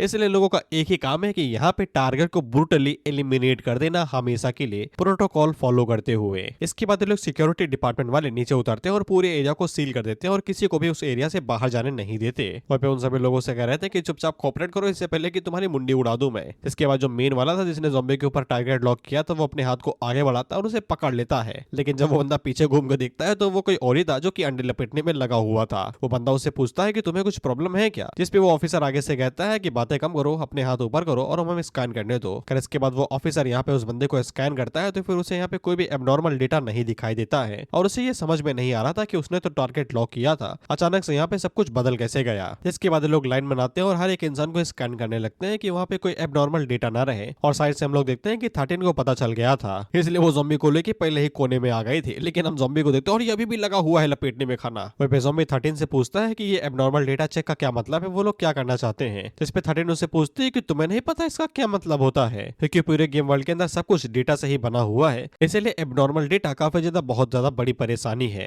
ज़ॉम्बी को अभी भी कुछ भी समझ में नहीं आता और वो पूछता है कि इसका मतलब क्या है ये तो बताओ। इस पे 13 आगे से बताते हैं कि सिक्योरिटी डिपार्टमेंट यहाँ पे सबसे स्ट्रॉन्गेस्ट फोर्स है, तो उसको यहाँ पे मर्चेंट गिल्ड सिविलाइजेशन इस्तेमाल करती है अपने खुद की डेटा सिक्योरिटी को प्रोटेक्ट करने के लिए। दूसरे सिविलाइजेशन की स्पाइस, रेफ्यूजी जो कि यहाँ पे एलिमिनेशन से रह जाते हैं, साथ में कुछ रेबल्स जो कि यहाँ पे रियलिटी के अंदर वापस जाने की कोशिश करते हैं, इन सभी को यहाँ पे एबनॉर्मल डेटा बोला जाता है। बेसिकली तुम लोग यहाँ पे कोई भी इलीगल चीज नहीं कर सकते हो। जिसको सुन के ज़ॉम्बी का खाना रुक जाता है, यानी कि मामला सीरियस हो गया है। इसके बाद 13 आगे बताती है कि जब वो उन सभी लोगों को ढूंढ लेते हैं यानी कि एबनॉर्मल डेटा, तो फिर उनके पास ये परमिशन रहती है कि वो यहाँ पे डेटा को डिलीट कर सकते हैं। और डेटा को डिलीट करने से मतलब है कि कंप्लीटली इरेज, यानी कि वो रियलिटी में वापस कभी जा ही नहीं पाएंगे, क्योंकि एक बार अगर उनका डेटा रिलीज हो गया तो फिर यहाँ पे कुछ बचता ही नहीं है, तो वो रियलिटी के अंदर वापस कैसे जाएंगे। जिसको सुन के ज़ॉम्बी के पसीने छूट जाते हैं। वो मन के अंदर सोचता है कि अब क्या होगा मेरा, अगर कुछ बचेगा ही नहीं तो रियलिटी के अंदर कैसे वापस जाऊंगा। वहीं 13 को पूरा यकीन था कि यहाँ पे सिक्योरिटी डिपार्टमेंट उसके पीछे नहीं आया है, वो पक्का यहाँ पे ज़ॉम्बी के पीछे ही आया हुआ है। हम लोग ज़ॉम्बी को देखते हैं, अब ये बेचारा कांप रहा था कहीं इसे पकड़ के इरेज ना कर दे। खैर इसके बाद 13 अपनी कुछ स्किल्स का इस्तेमाल करते हुए यहाँ पे एक बॉल सीटा बनाती है और उसको वो यहाँ पे उस सिक्योरिटी डिपार्टमेंट के ऑफिसर के उस डेटा वाले ऐप के अंदर डाल देती है, जिससे वो यहाँ पे चेक कर रहा था कि ये लोग एबनॉर्मल डेटा तो नहीं है। और इस स्किल का नाम मिस डायरेक्शन था। 13 की स्किल की वजह से वो मशीन काम करना बंद कर देती है, इसलिए इन लोगों का काम यहीं पे ही रुक जाता है और इतने में इन लोगों को मौका मिल जाएगा जिससे वो लोग यहाँ पे भाग पाएंगे। खैर इसके बाद 13 पीछे मुड़ते और वो ज़ॉम्बी से कहती है कि तुम अभी भी क्यों गड़गड़ा रहे हो भाई, मुझे फॉलो करो। लेकिन अगले ही पल ज़ॉम्बी 13 को उठा लेता है। वो उससे पूछती है कि ये क्या कर रहे हो भाई, नीचे रखो, कुछ भी उल्टा सीधा ना करना। लेकिन हम लोग ज़ॉम्बी को देखते हैं जो कि बाहर निकलता है और दुकानदार के पास जाके उससे कहता है, दुकानदार आगे से कहता है क्या है भाई, क्या चाहिए। वो भी 13 आगे से घबराई हुई थी। वो आगे से कहती है कि तुम मुझे टेबल के ऊपर क्यों रख रहे हो, बेचने का इरादा है क्या मुझे।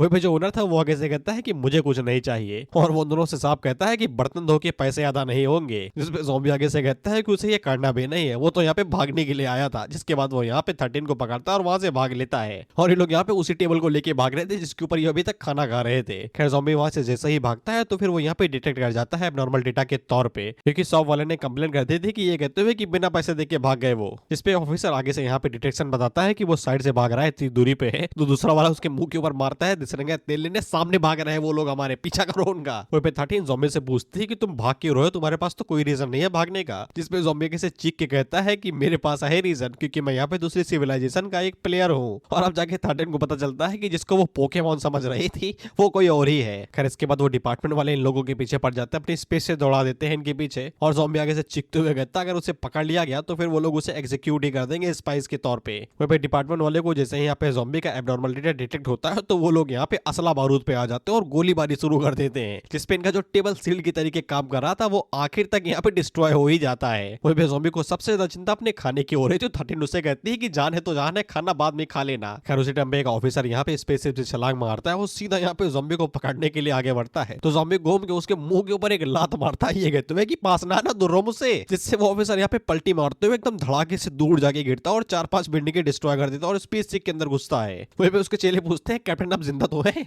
आपकी लाश तो वापस नहीं आई। खैर इसके बाद अब पूरी लॉबी के अंदर ही तबाही मच गए थे और हर तरफ यहाँ पे धमाके हो रहे थे। खैर इसके बाद ज़ॉम्बी नीचे लैंड करता है और वो 13 से कहता है कि अब वो हमारे पीछे नहीं आएंगे। लेकिन ज़ॉम्बी ने यहाँ पे जितने भी स्पेसशिप और प्लेयर्स को डिस्ट्रॉय किया था वो यहाँ पे डेटा का इस्तेमाल करते हुए खुद को रिकवर कर लेते हैं और दोबारा यहाँ पे इन दोनों के पीछे पड़ जाते हैं, ये कहते हुए कि भागो नहीं, हम तो अपना काम ही कर रहे हैं। अब ज़ॉम्बी की बुद्धि काम नहीं कर रही। वो मन के अंदर सोचता है कि अगर वो लोग भागे नहीं, तोड़-फोड़ ना करो और यहाँ पे चुपचाप सरेंडर कर दे तो फिर क्या वो उन लोगों को जाने देंगे। जिसके बाद वो रोते हुए कहता है कि बचा लो। लेकिन लोग 13 को देखते हैं जो कि दोबारा अपनी एक स्किल का इस्तेमाल करते हैं जो कि इमरजेंसी हैकिंग था। जिसके बाद वो पैर से एक चक्कर बनाते हैं और उसी के अंदर कूद जाती है जो कि होल बन गया था। और क्योंकि ये लोग एक मॉल के अंदर चले गए थे इसलिए यहाँ पे सिक्योरिटी डिपार्टमेंट वाले डायरेक्ट इन लोगों के ऊपर यहाँ पे असला बारूद फायर नहीं कर सकते थे और ये लोग मिसाइल छोड़ने वाले थे इनके पीछे। खैर इसके बाद ये सभी ऑफिसर उस मॉल के अंदर घुसते हैं और एक एक बंदे को चेक करने लगते हैं और उनसे पूछ रहे थे कि तुमने किसी को देखा जो सीधा आसमान से नीचे गिरा हो। वो लोग आगे से कहते हैं कि हमें अपना खाना दिख रहा है और हमें कुछ भी दिखाई नहीं देता। इसके बाद हम लोग 13 और ज़ॉम्बी को देखते हैं जो कि आसानी से एक वॉशरूम के अंदर घुस जाते हैं जो कि लेडीज वॉशरूम था। ज़ॉम्बी आगे से कहता है लड़कियों का खाना है ये। इस पे 13 उसे कहती है कि जिंदा रहना है ना तुम्हें तो चुपचाप बैठो। फिर इसके बाद 13 दोबारा यहाँ पे अपने कोई स्किल का इस्तेमाल कर रहे थे और वो किसी तरीके का यहाँ पे सिक्योरिटी बैरियर तोड़ने का कोशिश कर रहे थे। बेसिकली एक तरीके से वो यहाँ पे ज़ॉम्बी के लिए एक नई आईडी बना रहे थे जिससे उसके ऊपर यहाँ पे जो एबनॉर्मल का डेटा थप्पा लगा है वो यहाँ पे हट जाए। जिसके बाद वो ज़ॉम्बी के लिए यहाँ पे मर्चेंट गिल्ड सिविलाइजेशन की नाम की एक कॉपी बना देती है जिससे यहाँ पे ज़ॉम्बी के ऊपर जो एबनॉर्मल स्टेटस है वो हट जाएगा। लेकिन अभी भी यहाँ पे ज़ॉम्बी को एक चीज करनी थी जिससे वो यहाँ पे एबनॉर्मल स्टेटस से पूरी तरीके से हट जाएगा। उसे यहाँ पे मर्चेंट गिल्ड सिविलाइजेशन का मेंबर बन के गेम खेलना पड़ेगा जिससे यहाँ पे गेम उसको अकाउंट को यहाँ पे रिकॉग्नाइज कर लेगा और वो यहाँ पे इसका मेंबर बन जाएगा। जिसके बाद ज़ॉम्बी को यहाँ पे भागना नहीं पड़ेगा। वहीं पे ज़ॉम्बी हमारी तरीके 13 से पूछता है कि तुमने ये सब कुछ इतनी जल्दी किया, तुम इस फील्ड में एकदम स्किल्ड लगती हो। जिसपे 13 आगे से कहती है कि वो खुद भी तो एक एबनॉर्मल डेटा है, यानी कि ये भी सिविलाइजेशन से नहीं है, किसी और सिविलाइजेशन से है। खैर इसके बाद वो ज़ॉम्बी से कहती है कि गेम खेलने के लिए रेडी हो जाओ। जिसके बाद वो दोनों वहीं से गेम के अंदर टेलीपोर्ट मार जाते हैं। जिसके बाद गेम शुरू हो जाता है और गेम का नाम यहाँ पे बुलेट हेल क्विंक था। बाकी दिखने में तो ये बिल्कुल किसी डिज्नी के अम्यूजमेंट पार्क के तरीके लग रहा है। इसी बीच हम लोग यहाँ पे एक जाने माने शख्स को देखते हैं और कोई नहीं हमारा वैरो जो कि आराम से कोल्ड ड्रिंक पी रहा था और आगे से कंप्लेन करते हुए कहता है कि क्या यार दिन आ गए हैं, साला बच्चों वाले गेम खेलने पड़ेंगे मुझे। तभी साइड से जीलिंग आती है जो कि वैरो से कहती है कि जैसा तुमसे कहा गया है वैसा करो और सही से बिहेव करो। ये बात बोलना कि तुमने मेरे इनर डेमन के अंदर 10 बिलियन सोल्स को सॉल्टर किया है जिसके लिए तुम्हें ये भरपाया करना पड़ेगा और उसी की वजह से हम लोग यहाँ पे एक सेपरेट सिविलाइजेशन कहला रहे हैं। यानी कि ये टेलीपोर्ट तो यहाँ पे ज़ॉम्बी के साथ ही हुए थे, यानी कि अर्थ के साथ में ही, लेकिन इनको एक अलग सिविलाइजेशन मान लिया गया क्योंकि जीलिंग के अंदर कुछ इनर डेमन करके कुछ तो है। जिस हिसाब से यहाँ पे उनकी सिविलाइजेशन के जितने भी लोग हैं उन सभी को यहाँ यहाँ पे वेलो से पैसे वसूलने हैं। साइड से हम लोग देखते हैं कि ये दोनों बाहर निकल के कहते हैं कि हाँ तुमने हमारे भाइयों को मारा है, पैसा वसूलो हमारा सारा। वो भी जीलिंग वेलो से कहती है अगर तुम हमारी मदद नहीं करते हो इस गेम को जीतने में, तुम्हारी जिंदगी बख्शने तो मैं नहीं वाली, खराब ही कर दूंगी। जिसपे वेलो आगे से बताता है कि वो यहाँ पे सिर्फ एक कॉन्शियस का छोटा सा रूप ही है जो कि उसके इनर डीमन से बना हुआ है, सर्वाइव किया है वहां से। इसलिए वेलो ने यहाँ पे जो लोगों के साथ किया था वो उसकी मेन बॉडी ने किया था, वो तो नन्हा मुन्ना बच्चा है। और साथ ही में वो जीलिंग से ये भी वादा करता है कि वो उसका हर एक ऑर्डर मानेगा, क्योंकि सिस्टम यानी कि गेम के हिसाब से उनकी सिविलाइजेशन के अंदर यहाँ पे जीलिंग ही बॉस है। दरअसल जीलिंग की जो सिविलाइजेशन है उसका नाम यहाँ पे जीलिंग सिविलाइजेशन है। कर इसके बाद इस गेम के बारे में बताया जाता है कि यहाँ पे जितने भी प्लेयर्स हैं वो सभी ग्रुप के अंदर इससे खेलेंगे, यानी कि आपस में कोई भी लड़ाई धड़ाई नहीं होगी और उन्हें यहाँ पे ऑब्स्टिकल्स और स्टेजेस को पार करके ही पॉइंट्स मिलेंगे। जिन प्लेयर्स के यहाँ पे हाई पॉइंट होंगे उनको यहाँ पे फाइनल खेलने का मौका दिया जाएगा। और क्योंकि ये गेम एक इंस्टेंस है, यानी कि यहाँ पे प्लेयर्स को उनकी स्किल्स और आइटम्स को यूज करने नहीं दिया जाएगा। जिसके बाद फर्स्ट स्टेज शुरू होती है जिसका नाम क्रेजी प्लेटफॉर्म्स था। और ये गेम बिल्कुल वैसा ही गेम था जहाँ पे हम लोग इंडी गेम होते हैं, बेसिकली ऑब्स्टिकल्स को पार करते डॉज करते हुए आगे बढ़ना रहता है। सबसे ज्यादा खतरनाक चीज पैटर्न समझ के करना पड़ता है, इसीलिए कई सारे प्लेयर्स तो एक झटके के अंदर ही नॉकआउट हुए जा रहे थे। साइड से कभी घूसा पड़ रहा था, कोई रूलर आ रहा था, कोई तो एकदम स्पाइक ही मारे दे रहा था और किसी के ऊपर तो कुल्हाड़ी ही गिरी जा रही थी। इसलिए कई सारे प्लेयर्स एलिमिनेट होते जा रहे थे। वहीं पे हम लोग ज़ॉम्बी को देखते हैं और पता नहीं कि उसके ऊपर यहाँ पे एबनॉर्मल स्टेटस आ गया था, यानी कि वो दोबारा लैगिंग में चला गया था, पता नहीं क्यों, जबकि बेचारे के पास तो कोई स्किल और अपग्रेड भी नहीं है। खैर इसके बावजूद वो कैसे न तैसे यहाँ पे सर्वाइव कर रहा था और धीरे धीरे आगे बढ़ रहा था। इसलिए उसको यहाँ पे कई बार मार खानी पड़ती, लेकिन बंदा अपनी जगह से हिलता नहीं, इसलिए एलिमिनेट भी नहीं हो रहा था। और वो चीख चीख के 13 को आवाज लगा रहा था, लेकिन हम लोग 13 को देखते हैं जो कि तेजी के साथ आगे बढ़ के उसे इग्नोर ही मार रही थी। और वो पीछे मुड़ के ज़ॉम्बी से कहती है कि उन लोगों का मेन गोल यहाँ पे सिर्फ उसका कैमोफ्लेज करना है, यानी कि उसकी आइडेंटिटी को पक्का करना है। इसलिए वो यहाँ पे कोई भी बवाल नहीं करेगा और लो प्रोफाइल रहेगा और सिर्फ स्कोर्स के लिए ही खेलेगा, लेकिन ज्यादा भी नहीं। लेकिन ज़ॉम्बी ये बात बिल्कुल समझ नहीं रहा था। वो आगे से कहता है कि क्या बात कर रहे हो भाई, हम लोग गेम खेल रहे हैं, हमें यहाँ पे पूरा जोर लगाना पड़ेगा, ये एक प्राइड होता है प्लेयर का। और तभी उसके ऊपर हथौड़ा आके गिर रहा था, लेकिन बेचारा अपनी जगह से हिल नहीं पाता लैगिंग की वजह से और गड़ाम से उसके सर के ऊपर हथौड़ा गिरता है। वहीं पे अब 13 को दुख होने लगा था क्योंकि उसने गलत पोकेमॉन पकड़ लिया था। वो चाहती थी इसे रिप्लेस करना, लेकिन उस टाइम पे 13 को कुछ महसूस होता है, जिसके बाद जब वो नीचे देखती है तो वहाँ का प्लेटफॉर्म टूटने लगा था। जिसके बाद हम लोग देखते हैं कि प्लेटफॉर्म पूरी तरीके से उड़ने लगा था। जो भी प्लेयर्स भाग रहे थे वो बेचारे नीचे गिरने लगे थे, क्योंकि ज़ॉम्बी ने वो हथौड़ा पकड़ लिया था और ये नीचे दबने को राजी नहीं है, क्योंकि गेम अभी शुरू ही हुए हैं और ऊपर से कई सारे लोगों को यहाँ पे ज़ॉम्बी की जरूरत है जो कि अर्थ वाले ही है, इसलिए वो यहाँ पे हार ही नहीं सकता है। जिसके बाद वो हथौड़े को उठाना शुरू करता है, ऊपर की तरीके पुश करता है और इतने जोर से पुश करता है कि वहाँ का पूरा मैकेनिज्म ही टूट जाता है और वो पूरी स्टेज ही एक्सप्लोड कर जाती है। इसलिए कई सारे प्लेयर्स प्लेटफॉर्म से नीचे ही गिर जाते हैं और वो ऑफकोर्स एलिमिनेट हो जाते हैं। लेकिन ज़ॉम्बी नहीं गिरता और वो यहाँ पे सबसे हाईएस्ट पॉइंट को गेन करता है और इस स्टेज को कंप्लीट कर लेता है। जिसके बाद अगला गेम यहाँ पे मेज स्प्रिंट था, बेसिकली भूल भुलैया। और ये जो आंखें देख रहे हो ये इनको तुम ड्रोन ही समझो या फिर कैमरा। खैर कई सारे प्लेयर्स यहाँ पे भूल ही जाते हैं कि कहाँ जाना है भाई। इसके बाद हम लोग प्लेयर को देखते हैं थक चुका था। वो आगे से कहता है कि आराम कर लेते हैं फिर आगे बढ़ेंगे, लेकिन उसको दीवार से वाइब्रेशन महसूस हो रही थी। जिसके बाद अगले ही पल वो दीवार टूटती है और वहां से ज़ॉम्बी और 13 बाहर निकलते हैं। ज़ॉम्बी सीधा दीवार तोड़ते आगे आ रहा था, उसे नहीं सॉल्व करना पहली। जिसके बाद उसी तरीके से तेजी के साथ आगे बढ़ता और दीवारें तोड़ते हुए खटाखट आगे बढ़ते जा रहा था और दोबारा इसको यहाँ पे फर्स्ट प्राइज मिलता है, यही जीतता है। वहीं पे ज़ॉम्बी आगे से चीखते हुए रहता है, इतने ज्यादा लोग थे लेकिन इसके बावजूद किसी को रास्ता पता ही नहीं चला। मैं गेमिंग जीनियस हूँ, मैं हूँ प्रो। खैर इसके बाद थर्ड स्टेज आती है जिसका नाम यहाँ पे ओड ट्रेजर्स अलायंस था। बेसिकली इसमें यहाँ पे तुम्हें बॉक्स इकट्ठा करने और जिसके अंदर से जो भी ट्रेजर मिलेगा वो उनके हिसाब से जीतेगा। जिसके पास जितने ज्यादा बॉक्स वही यहाँ पे जीतेगा। लेकिन ट्रेजर बॉक्स निकालना भी मुश्किल था, उसके लिए तुम्हें छोटे छोटे गेम खेलने पड़ेंगे। बेसिकली ये जुआरियों की जगह थी या फिर तुम इसको एक तरीके से कसिनो बोल सकते हो, अमीरों की चोचले। खैर इसके बाद हम कई सारे प्लेयर्स को देखते हैं जो कि बॉक्स लेके जा रहे थे, लेकिन तभी उनमें से एक प्लेयर ज़ॉम्बी से टकरा जाता है। तो वो प्लेयर ज़ॉम्बी से कहता है क्या कर रहे हो, तुम्हें मेरा ट्रेजर चाहिए क्या, तुम उसे चुराने की कोशिश कर रहे हो। जिसपे ज़ॉम्बी आगे से कहता है कि तुम्हारा ही नहीं, मुझे यहाँ पे जितने भी ट्रेजर्स हैं उन सबके चाहिए। जिसको ये चीज मंजूर है वो एक तरफ आ जाए और जिसको नहीं वो दूसरी तरफ चले जाए। और ज़ॉम्बी अपनी सेकंड फॉर्म के अंदर था। वहाँ पे जितने भी प्लेयर थे वो सभी ज़ॉम्बी की बात सुनते हैं और उसको एक नजर टकटकी से देखते हैं। जिसके बाद आगे से हंसते हुए कहते हैं कि ये कौन आया भाई, इसे क्या लगता है कि हम लोगों को इसे धमकी देगा और हम लोग इसे सब कुछ दे देंगे। और वो सभी आगे से चिल्लाते हुए कहते हैं कि हम नहीं देंगे, जो उखाड़ना है उखाड़ लो। जिसपे ज़ॉम्बी अपनी एक टांग ऊपर उठाता है और आगे से कहता है ऐसा क्या, मुझे कोई दिक्कत नहीं है। जिसके बाद वो जैसे ही एक लात प्लेटफॉर्म के ऊपर मारता है तो प्लेटफॉर्म चिटक जाता है और जितने भी बक्से थे वो सब ऊपर जाके गिरते हैं। जिसके बाद वो सभी ज़ॉम्बी के सामने झुकते हैं और आगे से कहते हैं हमें कोई दिक्कत नहीं है, ले लो, ले जाओ तुम। जैसे ज़ॉम्बी को दोबारा यहाँ पे हाईएस्ट स्कोर मिलते हैं और वो भी दोबारा इस स्टेज को कंप्लीट कर लेता है। इसके बाद पांचवें स्टेज आती है और इसका नाम यहाँ पे ऑब्स्टेकल फ्लाइट था। बेसिकली यहाँ पे एकदम लंबा रैंप है, बेसिकली तुम उसको सड़क ही मान लो, जहाँ पे कई सारे ट्रैप्स है, ऑब्स्टेकल है जिनको पार करते हुए तुम्हें यहाँ पे आखिरी पॉइंट तक पहुंचना है, जहाँ पे पहली लिए ट्रॉफी रखी रहेगी, अगर तुम पहले पहुंच गए तो फिर तुम पहले और हाईएस्ट पॉइंट तुम्हारे। खैर सभी प्लेयर्स इसी तरीके से भागने की कोशिश कर रहे थे, तभी वहां पे ज़ॉम्बी आता है। ज़ॉम्बी का बिल्कुल भी चलने का मन नहीं था, वो चाहता था कि फिनिश लाइन यहीं पे ही आ जाए। जिसके लिए वो क्या करता है, वो यहाँ पे फिनिश लाइन को पकड़ता है और अपनी तरफ खींचता है। हम एक प्लेयर को देखते हैं जो कि बड़ा खुश था, वो बड़ा हंसते गाते हुए जा रहा था कि पहला प्लेस मेरा है, पहला प्लेस मेरा है, हम फर्स्ट। लेकिन उस टाइम पे उसकी किस्मत उसे दगा दे जाती है, क्योंकि प्लेटफॉर्म जैसे ही वहाँ पे खिसकता है तो पूरा का पूरा प्लेटफॉर्म पलट के ज़ॉम्बी की तरफ के ही आगे गिरता है। और ऑफकोर्स ज़ॉम्बी को यहाँ पे फर्स्ट प्लेस मिलती है और ज़ॉम्बी यहाँ पे इस मैच को भी जीत लेता है। खैर इसके बाद हम लोग ज़ॉम्बी को देखते हैं जो कि अपना स्टेटस देखता है, और वो जैसे ही है कि उसे फर्स्ट प्लेस मिली है तो वो खुशी के मारे बौखला जाता है और चिल्लाने लगता है कि देखा, कड़ी मेहनत का फल ऐसे ही मिलता है, हमेशा फर्स्ट नंबर मिलता है अगर तुम कड़ी मेहनत करो। लेकिन उस टाइम पे 13 आगे से कांपते हुए कहती है कि हम तो गए। वो ज़ॉम्बी से कहती है कि मैंने बोला था कि तुम्हें चुप के रहना है, लेकिन नहीं, तुम्हें तो यहाँ पे जीतना है। अब सिर्फ मर्चेंट सिविलाइजेशन ही नहीं, बाकी यहाँ पे बाकी जितने भी अदर सिविलाइजेशन है उन सभी की भी यहाँ पे सिक्योरिटी डिपार्टमेंट की स्क्वाड्स हमारे पीछे पड़ चुकी है। इस पे ज़ॉम्बी बड़े मासूम होकर कहता है कि वो तो नॉर्मली गेम खेल रहा था ना, उसने तो कुछ भी नहीं किया। जिसपे 13 उसके ऊपर चिल्लाते हुए कहते हैं नॉर्मली, घंटा का नॉर्मली, ऐसा कौन सा प्लेयर है भाई जो फिनिश लाइन को अपनी तरफ खींच लेता है, मेज़ें तोड़ देता है, प्लेटफॉर्म की धज्जियां उड़ा देता है और फिनिश लाइन अपने पास ही रखता है और प्लेयर्स को धमकाता है कि मुझे अपने ट्रेजर्स दो।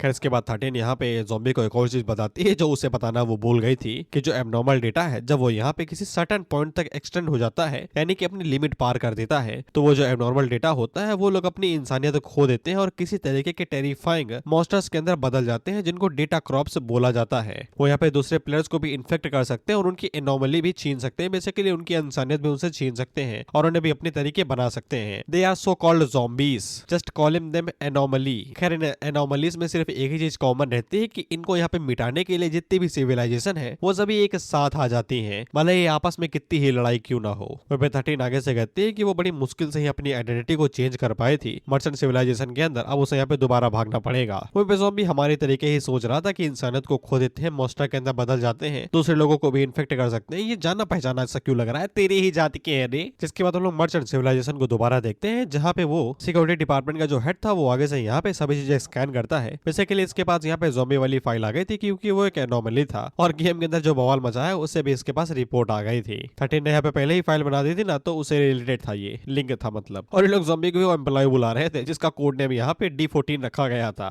खैर लोग ज़ॉम्बी को पकड़ने के लिए एक स्क्वाड भेजने वाले थे, लेकिन तभी यहाँ की जो सुप्रीम डायरेक्टर थी, यानी कि इस पूरी जगह को कंट्रोल करने वाली, इसका नाम नहीं बताया गया और ना ही पूरी सीरीज में बताया जाता है अभी तक, सिर्फ इनका कोड नेम दिया जाता है जो कि टॉप 2 है, यानी कि ये लोग टॉप 2 के अंदर है, टॉप 2 प्लेयर है यहाँ के पूरे गेम वर्ल्ड के, इसलिए नाम नहीं, इनके चेहरों से ही ध्यान रखना। टॉप 2 प्लेयर उसे सिक्योरिटी डिपार्टमेंट के सुपरवाइजर से कहते हैं कि अभी थोड़ी देर के लिए रुक जाओ, अभी कोई भी ट्रुप डिप्लॉय ना करना और न ही उसे वापस आने देना। जिसके बाद वो सुपरवाइजर को बताती है कि उन लोगों ने हाल ही में यहाँ पे 3 दूसरी सिविलाइजेशन के साथ में एक कॉपरेशन किया है, जिसके दौरान वो लोग यहाँ पे रेयर तरीके के आइटम्स इस्तेमाल करने वाले हैं और लोगों ने प्लान बनाया है कि वो लोग उनकी सिविलाइजेशन के जो भी यहाँ पे हाई लेवल के डेंजरस एनोमलीज हैं उनको एक जगह पे इकट्ठा करेंगे और एक बार में ही उन सभी को एलिमिनेट कर देंगे, उनकी फील्डिंग सेट कर देंगे। इसलिए ज़ॉम्बी के पीछे स्क्वाड भेजने का कोई भी फायदा नहीं है, वो लोग अपने प्लान के हिसाब से ही चलेंगे। ये प्लान पूरी तरीके से ठीक है, लेकिन इसमें एक ही परेशानी है कि इन लोगों ने जो लोकेशन चूज की है वहाँ पे बहुत ज्यादा मात्रा में लार्ज प्लेयर्स आने वाले हैं, यानी कि एनोमलीज के साथ में यहाँ पे नॉर्मल प्लेयर्स भी रहेंगे और उनकी बलि चढ़ेगी, जिसको ये लोग बड़े प्यार से हंटिंग ग्राउंड बुलाते हैं, जहाँ पे करप्टेड डेटाउस को पूरी तरीके से खत्म किया जाता, एक दूसरे को आपस में लड़ा के, और जो बच जाते हैं उन्हें अलग से खत्म किया जाता है। और वो जगह और कोई नहीं थी, 5वां लेवल था यहाँ का। सभी प्लेयर से कहा जाता है कि जो भी अपनी जगह ले लो भैया, कोई भी फालतू का बवाल ना करना। जिसपे सभी लोग यहाँ पे इकट्ठा होते हैं और वो आगे से कह रहे थे कि हम ही जीतेंगे, हमें कोई भी नहीं हरा सकता।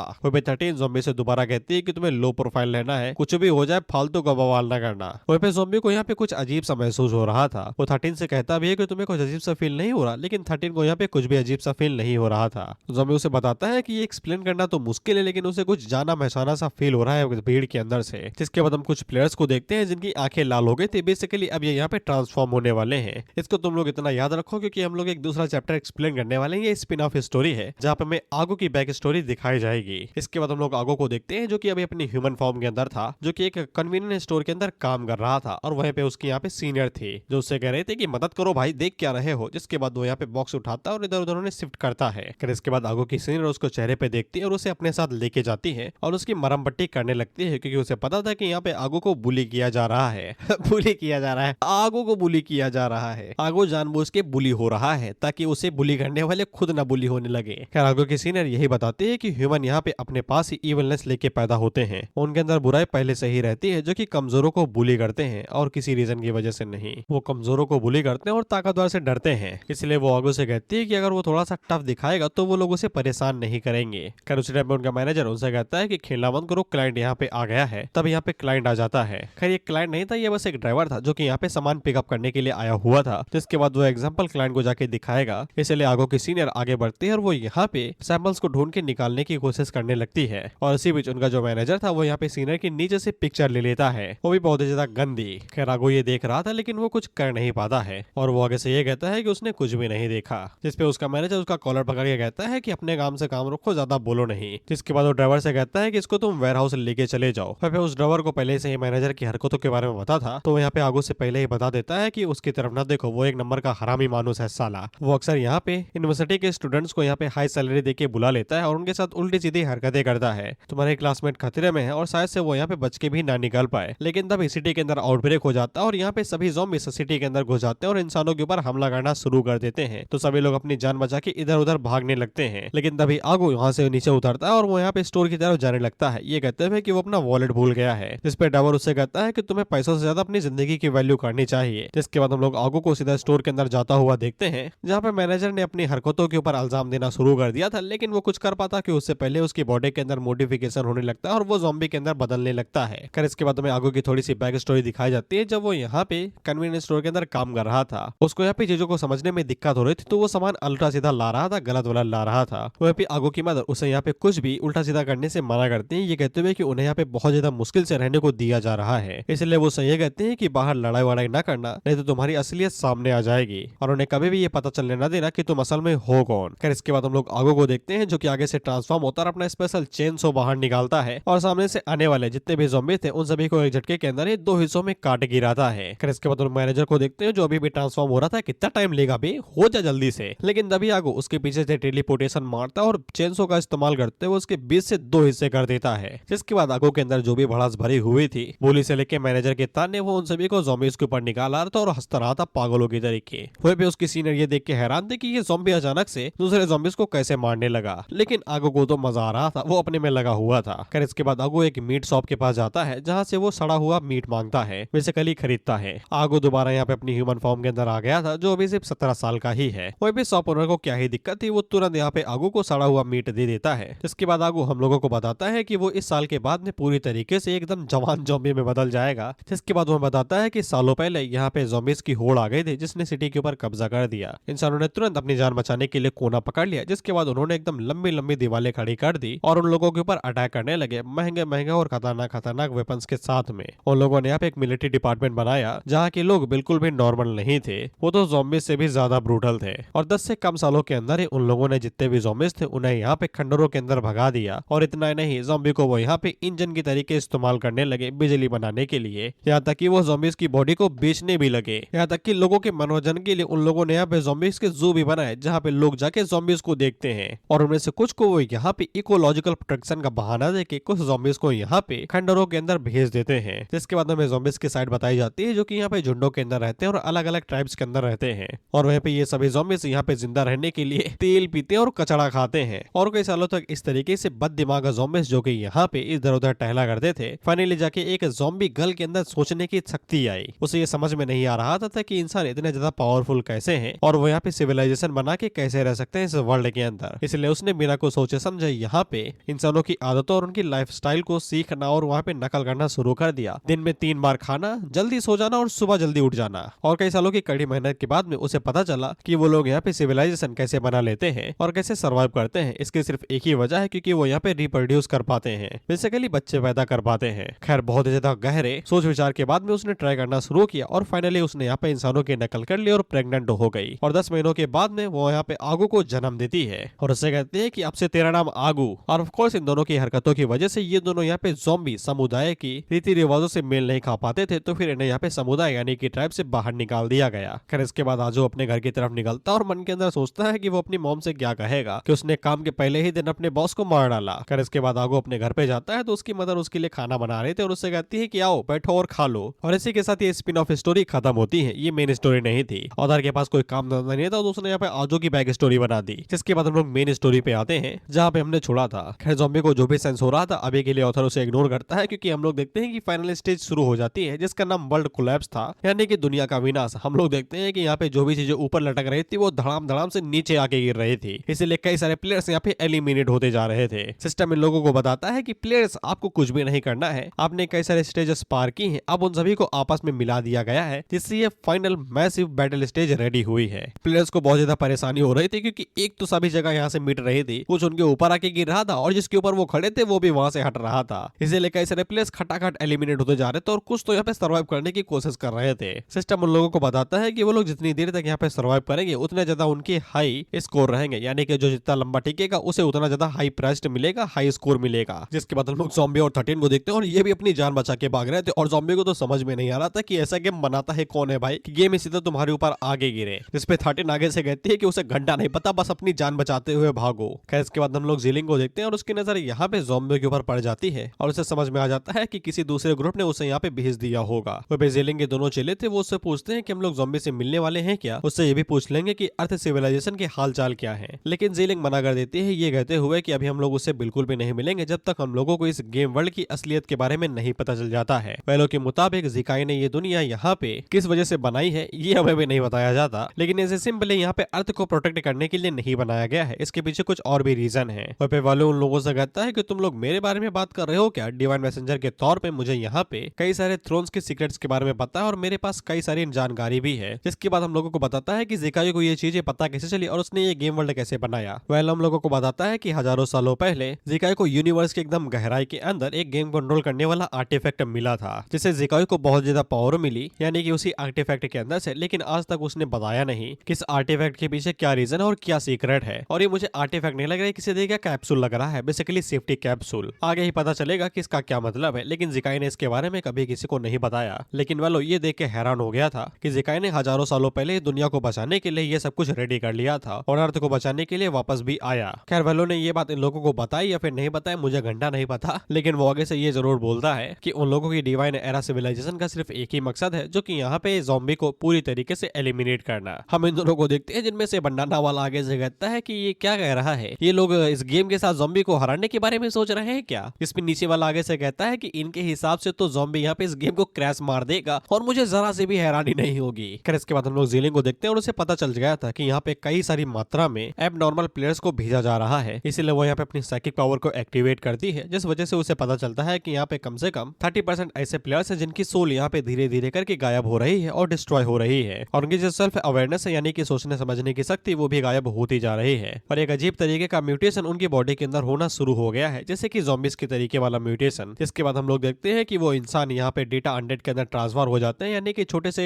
एनिमल के अंदर चेंज हो जाते हैं, जिसको ये लोग डेटा ट्रांसफर बोल रहे थे। खैर डेटा ट्रांसफर वाले एनिमल्स या फिर एबनॉर्मली जैसे ही निकलते हैं तैसे ही वो इंसानों के ऊपर हमला करना शुरू कर देते हैं, इसीलिए कई सारे प्लेयर्स अपनी जान बचाते हुए यहाँ से भागने लगते हैं। ये कहते हैं कि गेम गया तेल लेने, पहले जान बचाओ अपनी। और क्योंकि यहाँ पे 30% प्लेयर्स ही एबनॉर्मल थे, जिसका मतलब ये है यहाँ पे टोटल 30% ही डेटा अनडेड प्लेयर्स होंगे, इसलिए वो यहाँ पे एकदम बहुत ज्यादा तादाद में बढ़ते हैं और एक दूसरे के ऊपर हमला करना शुरू करते हैं। उसी टाइम पे वेलो एक अनडेटा के ऊपर हमला करता है और उसे नीचे गिरा देता है, लेकिन वो अभी तक मरा नहीं था, सिर्फ वहाँ पे बेहोश ही हुआ था। जिसके बाद वो अनडेटा यहाँ पे अपनी थोड़ा सा जोर लगाता और अपने सर को ऊपर उठा लेता है। वेलो उससे कहता है स्ट्रेंथ तुम्हारी बुरी नहीं है, लेकिन तुम सिर्फ अपना सर ही उठा पाए, लेकिन मैं चाहता हूँ कि तुम थोड़ा शांत रहो। जिसके बाद वो उसके सर के ऊपर पैर रखा और उसका पैर जमीन के अंदर घुसा देता है, जैसे वो अनडेटा अब यहाँ पे, सॉरी गाइस अनडेटा नहीं, डेटा अनडेड यानी कि मरा हुआ डेटा या फिर अनकरप्टेड डेटा। खैर इसके बाद वेलो ज़ीलिंग से कहता है कि जरा पता लगाओ कि इस गेम वर्ल्ड के ज़ॉम्बीज के बारे में क्या खास बात है, यानी कि इन डेटा अनडेड्स के बारे में। लेकिन उस टाइम पे वेलो देखता है कि ये दोनों तो लगे पड़े थे भाई एक दूसरे की जान बचाने में, क्योंकि इनके लिए ये डेटा अनडेड काफी ज्यादा पावरफुल थे। इस पे वेलो आगे से कहता है तुम जैसे लोग किसी काम के नहीं हो, ऐसे मॉन्स्टर्स को तुम्हें अपने पैरों के नीचे रखता हूँ। खैर तभी वेलो ने यहाँ पे जिस डेटा अनडेड को मारा था वो यहाँ पे दोबारा रिजनरेट हो जाता है। बेसिकली वो यहाँ पे सेल्फ रिपेयर हुआ था, यानी कि उसने यहाँ पे अपनी दूसरी कॉपी बना ली थी। ऑफ कोर्स अगर इन्हें इरेज नहीं करोगे तो फिर ये कहाँ से ही मिट जाएंगे, अपने आप को दोबारा बना ही लेंगे। जिसको देख के वेलो बड़ा खुश हुआ था। वो आगे से कहता है बड़े अजीब क्रिएचर है यार, खेलने में मजा आएगा। जिसके बाद वैलो के ऊपर कई सारे डेटा अनडेड एक साथ हमला कर देते हैं। जिसके बाद हम लोग जिलिंग को देखते हैं और उसकी तरफ यहाँ पे कई सारे डेटा अनडेड हमला करने के लिए आगे बढ़ रहे थे, और वो भी यहाँ पे इन लोगों की रिफ्लेक्टिंग एबिलिटी और यहाँ पे लगातार फॉर्म होने की एबिलिटी को देख के हैरान हो गई थी। जिसके बाद वो अपनी ब्लेड का इस्तेमाल करती है और कई सारे अनडेड्स को एक बार में ही खत्म कर देती है, और कहते हैं कि इन लोगों से निपटना तो रियल लाइफ ज़ॉम्बी की होड़ से भी निपटने से भी ज्यादा मुश्किल और पकाऊ है। खैर इसके बाद हम लोग देखते हैं कि वैलो ने यहाँ पे अपनी स्पिरिचुअल हैंड या फिर उस मास्टर वाले हैंड को बाहर निकाल लिया था, जिनका इस्तेमाल करते हुए वो कई सारे अनडेड्स को एक बार में ही पकड़ता और उन्हें क्रश करने की कोशिश करता है, यही बोलते हुए कि कुछ को मार देने से इन्वेस्टिगेशन के ऊपर कोई भी फर्क नहीं पड़ेगा। लेकिन जब वैलो ने अपने हाथ को नीचे घुमाया था तो फिर उसका हाथ बीच में ही रुक गया था, यानी कि किसी ने उसके बड़े वाले हाथ को रोक लिया है। तो फिर हम लोग देखते हैं कि साइड से एक बंदा बाहर निकलता है जिसने एक नॉर्मल सिटी सेल पहनी रखी थी, जिसके ऊपर लिखा हुआ था दे पैसा, और वो प्लेयर यहाँ पे वैलो से कहता है कि तुम अभी इन अनडेड्स को नहीं मार सकते हो।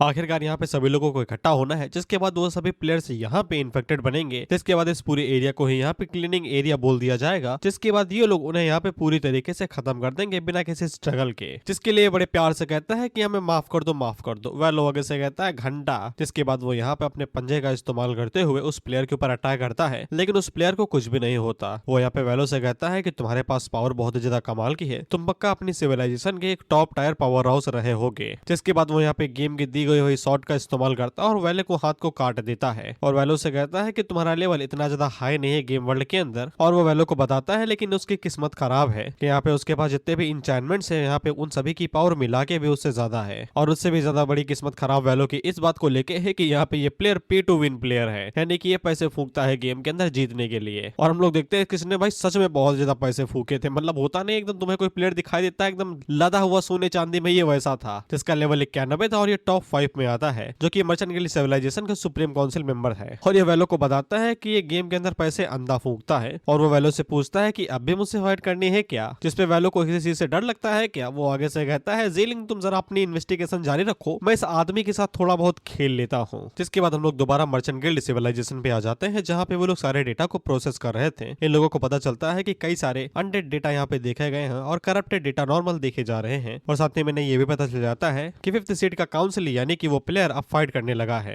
इसके बाद यहाँ पे मर्चेंट गिल्ड की सिविलाइजेशन की लीडर AKA टॉप 2 आती है, तो फिर यहाँ पे सुपरवाइजर उसे बताता है कि 5th सीट का काउंसिल फाइट करने लगा है और उसके अपोनेंट की स्ट्रेंथ भी बहुत ही ज्यादा हाई है। इस पे टॉप 2 आगे से इतना ही कहती है अगर वो मारा जाता है तो ये उसका बैड लक है, वो कुछ भी नहीं कर सकते हैं। जिसके बाद वो सुपरवाइजर से कहती है कि ये ना भूलना कि हम लोगों ने इस क्लीनिंग प्रोजेक्ट के ऊपर कितना ज्यादा पैसा फूका है। सुपरवाइजर बताता है कि यहाँ पे उनके और बाकी सिविलाइजेशन के जो टॉप टायर एक्सपर्ट्स हैं वो भी यहाँ पे उस गेम वर्ल्ड के अंदर भेज दिए गए हैं, यानी कि क्लीनिंग प्रोजेक्ट के अंदर। हमें यहाँ पे 2 सिविलाइजेशन के टॉप टायर प्लेयर से मिलवाया जाता है, जो कि एक चीफ डिसाइपल था मेंग साओ हुआ, जो कि यहाँ पे लेवल 94 पे है। जिसके बाद एक दूसरी जो कि यहाँ पे फ्यूरी सिविलाइजेशन की हंटर है, जिसका नाम कैप्टन मिमी है, और ये भी लेवल 91 पे है। जिसके बाद आखिर में इंपीरियल सिविलाइजेशन का वार्ड लॉर्ड माइक, जो कि यहाँ पे लेवल 96 पे है। वहीं पे टॉप 2 को पक्का यकीन था कि इससे कोई फर्क नहीं पड़ता कि यहाँ पे ज़ॉम्बी और उसकी गैंग कितने ज्यादा स्ट्रॉन्ग है, वो लोग यहाँ पे पूरी तरीके से खत्म कर दिए जाएंगे प्रोजेक्ट के खत्म होते हुए। वहीं पे हम लोग ज़ॉम्बी को देखते हैं जो कि दम लगा के भाग रहा था, इसे घंटा फर्क नहीं पड़ा कि यहाँ पे क्या चल रहा है। ये आगे से कहता है कि प्लेयर मर रहे हैं, मरने तो हम लोगों को हमारी पहली प्लेस चाहिए, जल्दी भागो यहाँ से। वहीं पे 13 मुश्किल से अपने होश संभाले हुए थे, ये कभी ही गिर सकती है इसकी आंखें बता रही हैं। खैर हम लोग डेटा अनडेड को देखते हैं जो कि ये पूरी तरीके से आतंक बचा रहे थे। उनके सामने जो भी प्लेयर आता वो उसको यहाँ पे खा जाते और उसे भी करप्ट कर देते। कुछ प्लेयर्स यहाँ पे सरेंडर करके क्विट करने के बारे में सोच रहे थे, लेकिन यहाँ पे बाकी लोगों ने गेम के अंदर से ये फंक्शन ही हटा दिया था, यानी कि यहाँ पे नंबर 2 और बाकी सिविलाइजेशंस ने, इसलिए प्लेयर लॉग आउट भी नहीं कर पा रहे थे। तभी एक डेटा अनडेड उसके ऊपर हमला करता है और उसको भी यहाँ पे अपने जैसा बना देता है, और लोग यहाँ पे जैसे ही खत्म होते जा रहे थे तो फिर वो भी यहाँ पे डेटा अनडेड के अंदर ट्रांसफर होते जा रहे थे धीरे धीरे करके। अब यहाँ पे पूरी तरीके से एपोकलिप्स शुरू हो गया था। वहीं पे हम लोग माइक को देखते हैं जो कि चेक करता है कि यहाँ पे 38% प्लेयर्स मारे जा चुके हैं और यहाँ पे कैजुअलिटी रेट बढ़ते ही जा रहा है, जिसपे माइक को समझ में आ जाता है कि यहाँ पे उनका प्लान काफी स्मूथली जा रहा है और थोड़ी देर में ये पूरा गेम प्लेटफॉर्म इनके आइटम के जरिए लॉक कर दिया जाएगा, जिसके बाद कोई भी यहाँ से जा नहीं पाएगा। बेसिकली वो पहले एम्प्लॉय हो चुका है, तभी वो प्लेयर लीव नहीं कर पा रहा था। बस अब इन लोगों को यहाँ पे इंतजार करना है कि जो भी प्लेयर्स हैं वो सभी अब यहाँ पे अनडेड के अंदर बदल जाएं, जिसके बाद ये लोग अपना क्लीनिंग प्रोजेक्ट शुरू कर देंगे। हम लोग साओ हुआ को देखते हैं जो कि आगे से कहता है कि वो लोग इसी तरीके से किसी भी एबनॉर्मल डेटा को यहाँ से बाहर जाने से रोक सकते हैं, और जो भी सेक्रीफाइस यहाँ पे हो रहे हैं वो सभी और भी ज्यादा बढ़िया चीज के लिए हो रहे हैं। I mean they are doing wrong thing. जब इन्हें पहले ही पता चल जाता है कि कोई प्लेयर एबनॉर्मल डेटा में है तो फिर उसे तुम लोग सीज क्यों नहीं कर लेते। बाय द वे वैसे भी ये ब्रेन रूट मानवा ही है, अभी क्या पता ज़ॉम्बी ने दोबारा रिवाइव कर दे तो ज्यादा ज्यादा फोकस ना दो। हम लोग मिमी को देखते हैं जो आगे से कहती है कि उनके पास और कोई चॉइस भी तो नहीं है। उनकी सिविलाइजेशन एक बार ज़ॉम्बी होड़ यानी कि ज़ॉम्बी की बहुत बड़ी झुंड के चलते डिस्ट्रॉय हो गई थी। अब वो लोग यहाँ पे गेम के अंदर उन्हें दोबारा देखेंगे तो लोगों को चिंता तो होगी ही ना, तो फिर यहाँ पे उन्हें ज़ॉम्बी को दोबारा खत्म करना पड़ेगा। कर उस टाइम पे मिमी अपने ऊपर देखती है तो फिर वहाँ पे मर्चेंट गिल्ड का सिविलाइजेशन और साथ ही में वेलो अभी भी फाइट करे जा रहे थे और उन्हें भी समझ में आ जाता है कि अगर यहाँ पे पे टू विन वाले प्लेयर को इतना ज्यादा टाइम लग रहा है तो फिर ये बात पक्की है कि सामने वाला प्लेयर सच में स्ट्रॉन्ग है, यानी कि वेलो। माइक भी आगे से सुट्टा फूकते हुए कहता है कि हाँ वो काफी ज्यादा स्ट्रॉन्ग है, वो नई सिविलाइजेशन का सबसे पावरफुल बंदा हो सकता है, जीलिंग सिविलाइजेशन का। साथ में इन लोगों को यहाँ पे जीलिंग सिविलाइजेशन इन्फॉर्मेशन मिली थी कि वहाँ के जितने भी मेंबर हैं वो सभी बस एक सोल्स के फॉर्म में है। बेसिकली जीलिंग ने उन्हें अपने वर्ल्ड के अंदर ले लिया है ना, तो वो उन्हें यहाँ पे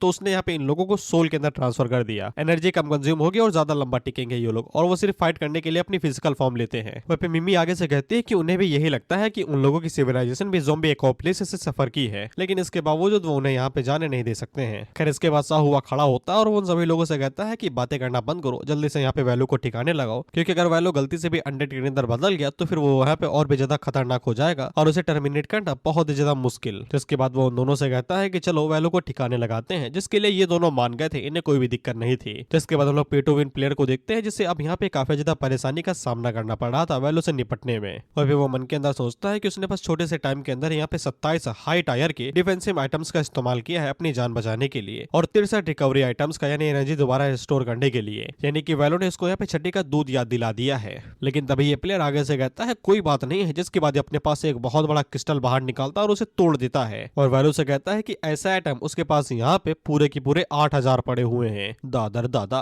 बाय द वे इस क्रिस्टल का नाम यहाँ पे रीबर्थ क्रिस्टल था, यानी कि ये 8000 बार पैदा हो सकता है, यानी कि इसकी एचपी कम होगी ही नहीं। और अगर तुम लोग सोच रहे हो इसके पास इतना पैसा आता कहां से है, तो इसका जवाब हमें अगले ही पैनल के अंदर मिल जाता है। दरअसल मर्चेंट गिल्ड सिविलाइजेशन के अंदर 3000 से भी ज्यादा एम्प्लॉइज हैं जो कि यहाँ पे दिन रात घंटों घंटों काम करते हैं बिना रुके बिना कुछ खाए पिए, चाहे वो मॉन्स्टर्स को हंट करना हो या फिर डेली काम करना हो, चाहे वो यहाँ पे माइनिंग करना हो, वो लोग बिल्कुल भी नहीं रुकते हैं और हमेशा के लिए काम करते रहते हैं ताकि वो लोग अपना 30 साल पुराना लोन अदा कर सके, ताकि उन्हें सैलरी मिले और वो लोग अपना लोन दे सके। और मुझे घंटा नहीं पता कि ये क्या चल रहा है, बुरा मुझे बिल्कुल नहीं लग रहा। और उन्हीं की मदद से ये बना है यहाँ पे पे टू विन प्लेयर। इसके बाद अपनी पावर्स का इस्तेमाल करते हुए कहता है कि तुम अकेले पूरी देश की संपत्ति के साथ नहीं जीत सकते हो, यानी कि देश का पैसा, अगर तुम्हें संपत्ति के बारे में नहीं पता है तो। जिसके बाद ये वैलो के सामने एनिमे वाली वाइब्स मार रहा था कि समझे क्या, जिसपे वैलो आगे से कहता है यार। जिसके बाद वो दोबारा अपने डिमोनिक हाथ का इस्तेमाल करते हुए यहाँ पे उस प्लेयर को ताली बजा के मक्खी की तरीके मारने की कोशिश करता है, लेकिन ये पे टू विन प्लेयर मक्खी से भी ज्यादा तेज था, इसलिए वो आसानी के साथ उसे डॉज कर लेता और साइड में आ जाता है। बाय द वे जिन पंखों का इस्तेमाल कर रहा था उनका विंग ऑफ स्पेस नाम था। साथ में ये इनहेलेशन एनर्जी का इस्तेमाल करते हुए वैलो के ऊपर अटैक करता है तो वैलो उसे इजीली डॉज करता है, लेकिन उसका हाथ नहीं बच पाता, वो बीच से ही गायब हो जाता है। लेकिन पे टू विन प्लेयर आगे से कहता है कि ये तो अभी शुरुआत है भाई। जिसके बाद वो यहाँ पे एक बहुत बड़ी जाइंट शॉट को समन करता है जिसकी एक्यूरेसी 70 प्लस थी, यानी कि ये निशाने पे लगेगी ही लगेगी, जो कि सीधा वैलो के ऊपर आके गिर रही थी। वैलो अपने वेपन को यहाँ पे ऊपर करता है और शॉट को रोकने की कोशिश करता है, लेकिन उसके वेपन के यहाँ पे अब धीरे धीरे करके धागे ढीले होते जा रहे थे। लेकिन उसी टाइम पे टू विन प्लेयर आगे से कहता है कि ये तो शुरुआत है मुन्ना, अभी तो देखो तुम आगे क्या होता है। जिसके बाद वो यहाँ पे गॉब्लिन कॉर्नेबल डिस्ट्रक्टिव पावर बॉम्ब्स का इस्तेमाल करता है और उन्हें वैलो के पास फेंक देता है, जो कि यहाँ पे बड़े धमाके करते हैं। लेकिन इसके बावजूद वैलो को अभी तक कुछ भी नहीं हुआ, तो वो अभी भी सही सलामत था। इसको देख के पे टू विन प्लेयर आगे से कहता है कि बड़ा अजीब आदमी है यार, कैसे भी कुछ करो साला मर ही नहीं रहा। वहीं पे वैलो अपने मन के अंदर सोचता है कि इन सभी आइटम्स और स्किल्स के साथ में जो कि गेम प्रोवाइड करता है, इन सभी लोगों के साथ निपटना काफी ज्यादा टफ है। और साथ ही में वैलो को ये भी महसूस हो रहा था कि यहाँ पे 3 और लोग हैं जो कि इसी के जितने ताकतवर हैं और वो भी यहाँ पे उसकी तरफ आगे बढ़ रहे हैं। इसलिए वैलो को समझ में आ जाता है कि उसे जीलिंग के इनर डीमन से अब और भी ज्यादा यहाँ पे सोल्स को लेना पड़ेगा ताकि वो यहाँ पे इनके साथ फाइट कर पाए। जिसके बाद वहाँ पे और भी कई सारे धमाके होने लगते हैं और ये सभी लोग अपनी जान बचाने की जगह पे उस धमाके को खड़े होकर देख रहे हैं। खैर वो जो धमाका हुआ था वो यहाँ पे ज़ॉम्बी की वजह से हुआ था, वो यहाँ पे ट्रॉफी तक पहुंच गया था, लेकिन इसके बावजूद उसे एक भी पॉइंट नहीं मिले थे, इसलिए वो ट्रॉफी की लात मारते हुए कहता है कि भाई पॉइंट काहे नहीं मिल रहे मुझे। जिसके बाद वो पीछे मुड़ के 13 से कहता है कि तुम भी तो कुछ बोलो, तुम्हारा दिमाग कहाँ पे चल रहा है। तो हम लोग 13 को देखते हैं और इसका दिमाग बिल्कुल भी नहीं चल रहा था, ये उल्टी पे उल्टी करे जा रही थी। वहीं पे वो ज़ॉम्बी से कहती है कि अगली बार मुझे उठा के न भागना, मॉन्स्टर मुझे खाते हैं तो खा लेने दो। और उस टाइम पे 3 अनडेड उसको खाने के लिए आगे बढ़े रहे थे। ज़ॉम्बी ये देखता और उसे बचाने के लिए उन तीनों के साथ भिड़ जाता है और वो एक को पकड़ के दूर फेंक देता है, जिसको देख के वो दोनों घबरा गए थे। वहीं पे ज़ॉम्बी अपने मन के अंदर सोच रहा था कि उसे यहाँ पे इन सभी नए मॉन्स्टर्स को खत्म करना पड़ेगा इस स्टेज को क्लियर करने के लिए, जिस पे ये दोनों घबरा जाते हैं, अगर ये लड़ेगा तो फिर हम लोगों का वजूद ही कहाँ रहेगा। लेकिन पता नहीं क्यों ज़ॉम्बी को ये सभी क्रिएचर्स क्यूट लगते हैं। वो आगे से कहता है ये तो बड़े प्यारे हैं और उनको देख के उसे यहाँ पे लैन और फर की याद आ जाती है और वो मन के अंदर सोचता है कि मेरा दिल नहीं चाहता इन्हें नुकसान पहुंचाना। जिसके बाद वो फैसला करता है कि वो इन्हें नहीं मारेगा, वो इन्हें एजुकेशन देगा और उन्हें छोटे भाइयों की तरीके अपने पास रखेगा, जैसा कि हम लोगों ने देखा है कि ज़ॉम्बी कैसे क्या रखता है अपने पास। जिसके बाद वो उन लोगों के पास जाते हुए कहता है कि डरो नहीं, मैं तुम्हें कुछ भी नहीं करूंगा, मैं तो तुम लोगों के साथ दोस्ती करना चाहता हूँ। जिसपे वो तीनों अनडेड भी हैरान थे कि ये क्या कह रहा है माकालाल, हमें कुछ समझ में नहीं आ रहा। जिसके बाद वो एक को यहाँ पे हुआंग नाम देता है, दूसरे को यहाँ पे काई नाम देता है और तीसरे के बारे में सोच ही रहा था कि इसे क्या नाम दूं। लेकिन उसी टाइम पे यहाँ पे साओ हुआ अपनी ब्लेड का इस्तेमाल करता है और वो झटके के अंदर इन तीनों की गर्दन काट देता है, जिसे ज़ॉम्बी के सामने उसके जो 3 नए दोस्त बनने वाले थे या फिर छोटे भाई, उनकी फील्डिंग सेट हो जाती है। वहीं पे साओ हुआ अपने आप को बाहुबली समझ रहा था, उसे यही लगता है कि वो यहाँ पे सबसे बड़ा बाहुबली है और वो सोच रहा था कि वो ज़ॉम्बी की भी फील्डिंग सेट कर देगा। जिसके बाद वो यहाँ पे माइक को ज़ॉम्बी के बारे में बताता है कि यहाँ पे एक और अजीबोगरीब एक एबनॉर्मल डेटा है, उसके बारे में क्या करे। जिसपे माइक आगे से कहता है कि सोर्स डिटेक्ट हो गया, वो काफी ज्यादा बड़ा है, हमें उसको भी एलिमिनेट करना पड़ेगा। वहीं पे हम लोग ज़ॉम्बी को देखते हैं जो कि गुस्सा था और उसकी आंख से आंसू आ रहे थे। खैर इसके बाद साओ हुआ पीछे मुड़ता है और वो ज़ॉम्बी को यहाँ पे एक बहुत बड़ा खतरा मान रहा था, इसीलिए वो उसको खत्म करने के लिए यहाँ पे एक पावरफुल स्किल का यूज करता। उससे पहले ही ज़ॉम्बी उसके ऊपर एक जोरदार पंच मारता है जो कि उसकी स्किल को डिस्ट्रॉय करते हुए आ रहा था और साओ हुआ के सामने बस झपाक से कुछ रोशनी आती है, जिसके बाद वहां पे तम पावरफुल एक्सप्लोजिव निकलती है कि वो गेम अरेना को डिस्ट्रॉय करते हुए दूर जाके गिरता है। और वहीं पे ज़ॉम्बी ने यहाँ पे अपनी 4th फॉर्म का इस्तेमाल किया था डायरेक्ट पंच मारने के लिए, यानी कि मामला सीरियस है। वहीं पे ज़ॉम्बी का जो एक्सप्लोसिव पावर पंच था वो डायरेक्ट यहाँ पे जीलिंग के पर्पल मून स्पेस के अंदर घुस गया था, जो कि अब धीरे धीरे करके यहाँ पे डिस्ट्रॉय होने वाला था टुकड़ों में बिखर के। और जीलिंग को अच्छे से पता है कि उसके यहाँ पे पर्पल मून स्पेस को सिर्फ एक ही चीज डिस्ट्रॉय करती है और वो है यहाँ पे ज़ॉम्बी की पावर। वहीं पे वो अपने स्पेस को छोड़ते हुए वहां से भागते हुए मन के अंदर सोचती है कि ऐसा क्या हो गया भाई कि ज़ॉम्बी इतना ज्यादा सीरियस होगा, किसका दिमाग यहाँ पे ठिकाने पे नहीं है जो यहाँ पे ज़ॉम्बी के साथ भिड़ गया। वहीं पे उसका पर्पल मून स्पेस धीरे धीरे करके सेटल होते ही जा रहा था, इसलिए वो तेजी के साथ भाग रही थी। खैर इसके बाद यहाँ पे उसका जो पर्पल मून स्पेस था वो यहाँ पे सेटल हो जाता है, इसलिए वो गेम इंस्टेंस भी आधा तो डिस्ट्रॉय हो ही जाता है और जो भी प्लेयर बचे हुए थे वो भी बेचारे एलिमिनेट हो जाते हैं। वहीं पे हम लोग जीलिंग को देखते हैं जो कि दूर छुपी हुई थी, वो यही सोच रही थी कि कौन है भाई, कौन है, किसको यहाँ पे इतनी चर्बी चढ़ी है जो ज़ॉम्बी के साथ पंगा ले लिया। वहीं पे वालों पीछे मुड़ के पे टू विन प्लेयर से कहता है वो तुम्हारे ही साथी है क्या दोस्त, मैं तुम्हें एक एडवाइस देना चाहता हूँ कि अर्थी मंगा लो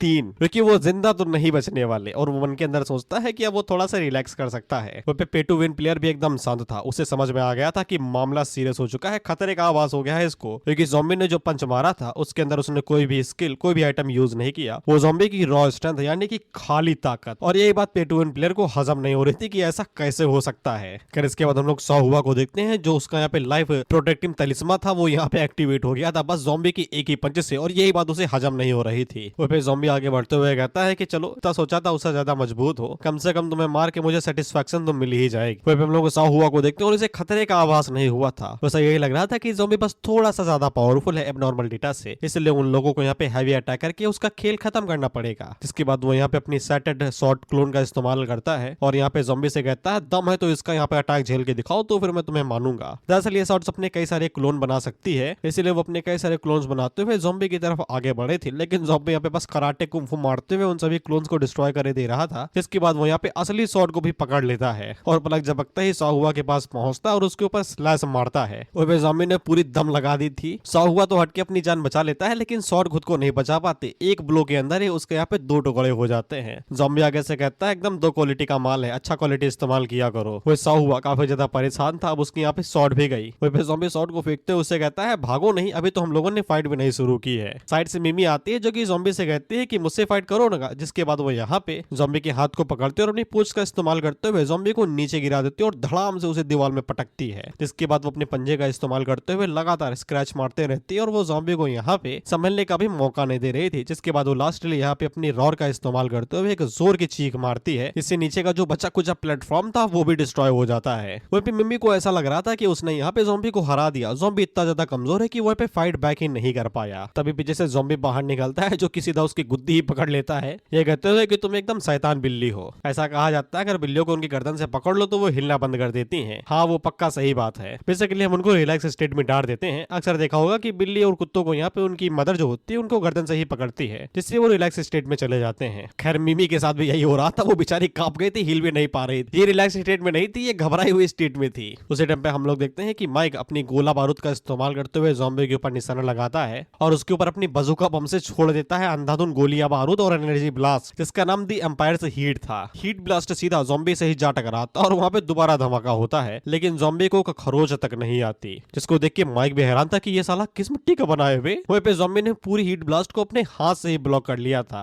और साइड से हम लोग मिमी को देखते हैं और ये चारों खाने चित हो चुकी थी। ये आगे से कहती है कि ये कौन सा प्लेयर है भाई जो कि अपने मैक्स लेवल पे चला जा चुका है। जिसके बाद हम लोग साहुआ को देखते हैं जो कि आगे से कहता है कि ये एक एब्नॉर्मल डेटा है, इसने पक्का किसी तरीके की चीट मेथड का इस्तेमाल किया होगा अपने स्टैट्स को मॉडिफाई करने के लिए, लेकिन इससे कोई फर्क नहीं पड़ता, हम लोग यहाँ पे जो काम करने के लिए आए हैं वही काम करेंगे। जिसके बाद साहुआ यहाँ पे अपनी सबसे पावरफुल टेक्निक का इस्तेमाल करता है जो इन लोगों ने सबसे बुरे हालातों के लिए बचा के रखी थी। साहुआ यहाँ पे अपनी इमोर्टल आर्ट इन्फिनाइट शॉट आर्य का इस्तेमाल करता है जिससे ज़ॉम्बी के ऊपर कई क्या इन्फिनाइट शॉट्स आ जाती हैं और वो आगे से कहता है कि ये इससे तो बच ही नहीं पाएगा। माइक ने भी अपने लिए यहाँ पे बहुत सारा माल बचा के रखा था। वो आगे से कहता है कि जब हम लोग यहाँ पे आए थे तो हम लोग अपने लिए अल्टीमेट मूव्स का इस्तेमाल करके ही आए थे, अगर हमें ये सब कुछ दिया जा रहा है तो फिर हम इस स्किल का इस्तेमाल करेंगे ही। जिसके बाद वो यहाँ पे एक गन को रिलीज करता है तो फिर आसमान पे जो स्पेस था वो हट जाता है और वहां से उसके लिए कई सारी फ्लाइंग फ्लीट आ जाती है। बेसिकली आर्मी थी या सपोर्टिंग आर्मी थी या फिर पटलूट थी, पता नहीं मुझे, लेकिन इस अल्टीमेट स्किल का नाम यहाँ पे फ्लीट बॉम्बर मेड था। जिसके बाद हम लोग मिमी को देखते हैं और वो आगे से कहते हैं अगर हर कोई यहाँ पे अपने अल्टीमेट को इस्तेमाल कर रहे हैं तो फिर वो भी पीछे क्यों ही हटे। इसके बाद वो भी अपने बीस्ट फॉर्म का इस्तेमाल करते हुए अनडाइंग सोल कैट के अंदर ट्रांसफॉर्म हो जाती है और ज़ॉम्बी से कहती है कि भले उसके यहाँ पे जो स्टैट्स हैं वो यहाँ पे हाई हो, लेकिन वो उन लोगों के साथ बिना अपनी स्किल्स का इस्तेमाल करे फाइट नहीं कर सकता है। जिसके बाद वो तीनों यहाँ पे अपनी अल्टीमेट मूव्स का इस्तेमाल करते हैं और ज़ॉम्बी के ऊपर छोड़ देते हैं। वहीं पे हम लोग ज़ॉम्बी को देखते हैं जो कि आगे से कहता है वाह कितनी फ्लैशी ट्रिक्स है, गेम तो और भी ज्यादा मजेदार होते जा रहा है। लेकिन उसी टाइम पे उसके ऊपर गेम का लैग दोबारा यहाँ पे रिएक्ट कर देता है एलर्जिक रिएक्शन की वजह से। इसके बाद मिमी आगे से यहाँ पे secret art soul flame lock का इस्तेमाल करते हुए ज़ॉम्बी को पकड़ लेती है और उसे लॉक कर लेती है। जिसके बाद इन्फिनाइट शॉट अरे के यहाँ पे 10,000 शॉट्स अनलिश होती हैं जो कि लगातार ज़ॉम्बी पर कट मारती रहती हैं और उसको यहाँ पे धनिये के तरीके काट के रख देती हैं। जिसके बाद माइक भी यहाँ पे अपने ऑर्डर को रिलीज करता है तो फिर जो भी यहाँ पे बॉम्बर फ्लीट थी वो यहाँ पे अपनी कैनन्स को रिलीज करती है और माइक आगे से कहता है कि ज़ॉम्बी का तो खेल खत्म हुआ। जिसके बाद वो सभी फ्लीट यहाँ पे अपनी कैनन को रिलीज करती हैं और ज़ॉम्बी के ऊपर लॉन्च कर देती हैं। वहीं पे हम लोग ज़ॉम्बी को देखते हैं जो कि मन के अंदर सोच रहा था कि इतना ज्यादा लैग है वो यहाँ पे कुछ भी ठीक से कंट्रोल नहीं कर पा रहा है। और जब हालात यहाँ पे हद से ज्यादा बिगड़ जाते हैं तब ज़ॉम्बी जानते हो क्या करता है नेक्स्ट फॉर्म के अंदर अपग्रेड करता है। जिसके बाद ज़ॉम्बी अपनी फिफ्थ फॉर्म का इस्तेमाल करता है और हमें पता है कि ज़ॉम्बी जब भी अपनी फिफ्थ फॉर्म का इस्तेमाल करता है तब वो यहाँ पे एग्रेशन के अंदर चला जाता है, यानी कि उसे लड़ने में और ज्यादा मजा आने लगता है। इसलिए वो पागलों की तरीके हंसते हुए कहता है कि पता नहीं उसने कब से इस फॉर्म का इस्तेमाल नहीं किया था। वहीं पे ज़ॉम्बी के पास फॉर्म बदल लेने से ही उसके ऊपर जैसे इन्फिनिटी का जोर आ जाता है, जैसे गोजो के पास उसकी इन्फिनिटी है वैसे ही, क्योंकि वो कैनन ज़ॉम्बी को छूती नहीं और हवा में ही गायब हो जाती है उसकी फोर्स की वजह से। वहीं पे ज़ॉम्बी की फॉर्म चेंज करने की वजह से उसकी जो यहाँ पे पावर रिलीज हो रही थी वो इतनी ज्यादा हाई थी कि उसकी फोर्स की वजह से ही ये तीनों ही यहाँ पे अपने आप को कंट्रोल नहीं कर पाते और धड़ाम से दूर जाके गिरते हैं। वहीं पे माइक जब अपनी स्पेसशिप को इस तरीके से डिस्ट्रॉय होता हुआ देखता है तो उसे समझ में आ जाता है कि ये कोई मजाक नहीं है, वो लोग यहाँ पे किसी एनिमी से नहीं अपनी मौत से फाइट कर रहे हैं। जिसके बाद हम लोग 13 को देखते हैं जो कि अपनी जान बचाते इधर उधर भाग रही थी। वहीं पे अनडेड अपने काम में लगे हुए थे, इनका जो काम था ये वही कर रहे थे। हम लोग 13 को देखते हैं जो कि अपनी जान बचा के ऊपर चढ़ती है और उसे कुछ भी समझ में नहीं आ रहा था कि ये अचानक से गेम डंजन के अंदर कैसे बदल गई। हाँ बस इस बात की खुशी थी कि वो यहाँ पे जिंदा बची हुई है अभी तक, और वो मन के अंदर सोचती है अगर वो यहाँ से जिंदा बच के निकल गई तो 1 साल की छुट्टी लेगी, ऑफिस झांकने तक नहीं जाएगी वो। लेकिन तभी उसके सामने यहाँ पे धमाका होता है जो कि ज़ॉम्बी ने ही किया हुआ था और उसे कुछ भी समझ में नहीं आ रहा था कि यहाँ पे चल क्या रहा है। वहीं पे हम लोग ज़ॉम्बी को देखते हैं जो कि पागलों के तरीके हंसे ही जा रहा था और वो उन लोगों से कहता है कि तुम लोगों ने अगर मुझे इसी तरीके और भी ज्यादा सरप्राइज नहीं दिखाए तो फिर भूल जाना कि तुम लोग यहाँ पे थे भी। इसके बाद हम लोग पे टू विन प्लेयर को देखते हैं और वो अपने मन के अंदर सोचता है कि एम्पायर सिविलाइजेशन की मेन शिप्स यहाँ पे ज़ॉम्बी को एक खरोच तक नहीं मार पाए तो फिर उसके आइटम्स यहाँ पे क्या ही उखाड़ लेंगे। और सबसे परेशानी की बात यह है कि अगर ये लोग डंजन के अंदर मारे जाते हैं तो फिर इन्हें रिवाइव भी नहीं किया जा सकता है। इसके बाद हम लोग साहुआ को देखते हैं जो कि आगे से कहता है समय आ चुका है और वो सबसे पावरफुल टेक्निक इस्तेमाल करने का, जिसमें मिमी और माइक अपने मन के अंदर सोचते हैं कि ये कुछ करने वाला है, हमें एकदम अच्छे से देखना पड़ेगा। लेकिन अगले ही पल वो यहाँ से कल्टी मार लेता है, ये कहते हुए पहले जान बचाओ जिसके बाद लड़ने के बारे में सोचेंगे। और वो यहाँ पे भागने के लिए सबसे ज्यादा पावरफुल टेक्निक का इस्तेमाल कर रहा था, divine light shot escape technique. फिर साहुआ उड़ते हुए सीधा डायमेंशन लॉक के एक चैम्बर की तरफ जा रहा था जो कि एक लेजेंडरी आइटम था और इसको यहाँ पे डायमेंशन लॉक इसलिए कहा जाता है क्योंकि ये इन लोगों को यहाँ से किसी और जगह पे लेके जा सकता है। खैर वो आइटम यहाँ पे इनकी रिक्वेस्ट को अप्रूव कर देता है और यहाँ पे दरवाजा खोल देता है और ये दरवाजा सिर्फ 4 लोगों के लिए ही खोला जाएगा। यहाँ पे सबसे पहले तो साहुआ है, जिसके बाद मिमी है, माइक और साथ ही में अपना पे टू विन प्लेयर है। वहीं पे हम लोग साहुआ को देखते हैं जो कि इतनी तेजी के साथ आगे बढ़ रहा था कि पूछो नहीं, और वो ये कहते हुए जा रहा था कि बस एक बार यहाँ से निकल जाओ जिसके बाद वापस आके इस ज़ॉम्बी को बताता हूँ। लेकिन ये दरवाजे के पास जैसे ही पहुंचने वाला था उससे पहले ही ज़ॉम्बी इसको पकड़ लेता है और उसके उसके कंधे में हाथ डाल के कहता है कहाँ जा रहे हो दोस्त, और तुम अभी कुछ कह रहे थे मुझसे कि एक बार वापस आओगे तो फिर ये सब बातें पुरानी हो गई हैं, यहीं पे रुको, थोड़ा सा बात करते हैं और थोड़ा सा मजा लेते हैं। जिसके बाद वो साहुआ के सर को पकड़ता है और नीचे की तरफ डाइव मारते हुए उसका मुंह सीधा फ्लोर में जा घुसाता है। वो ज़ॉम्बी एकदम फुल मूड में था। वो आगे से कहता है तुम तो बड़े मजबूत हो यार, ऐसा लगता है कि तुम मेरे साथ और भी ज्यादा खेल सकते हो। जिसके बाद वो उसे टांगों से पकड़ता है और भाई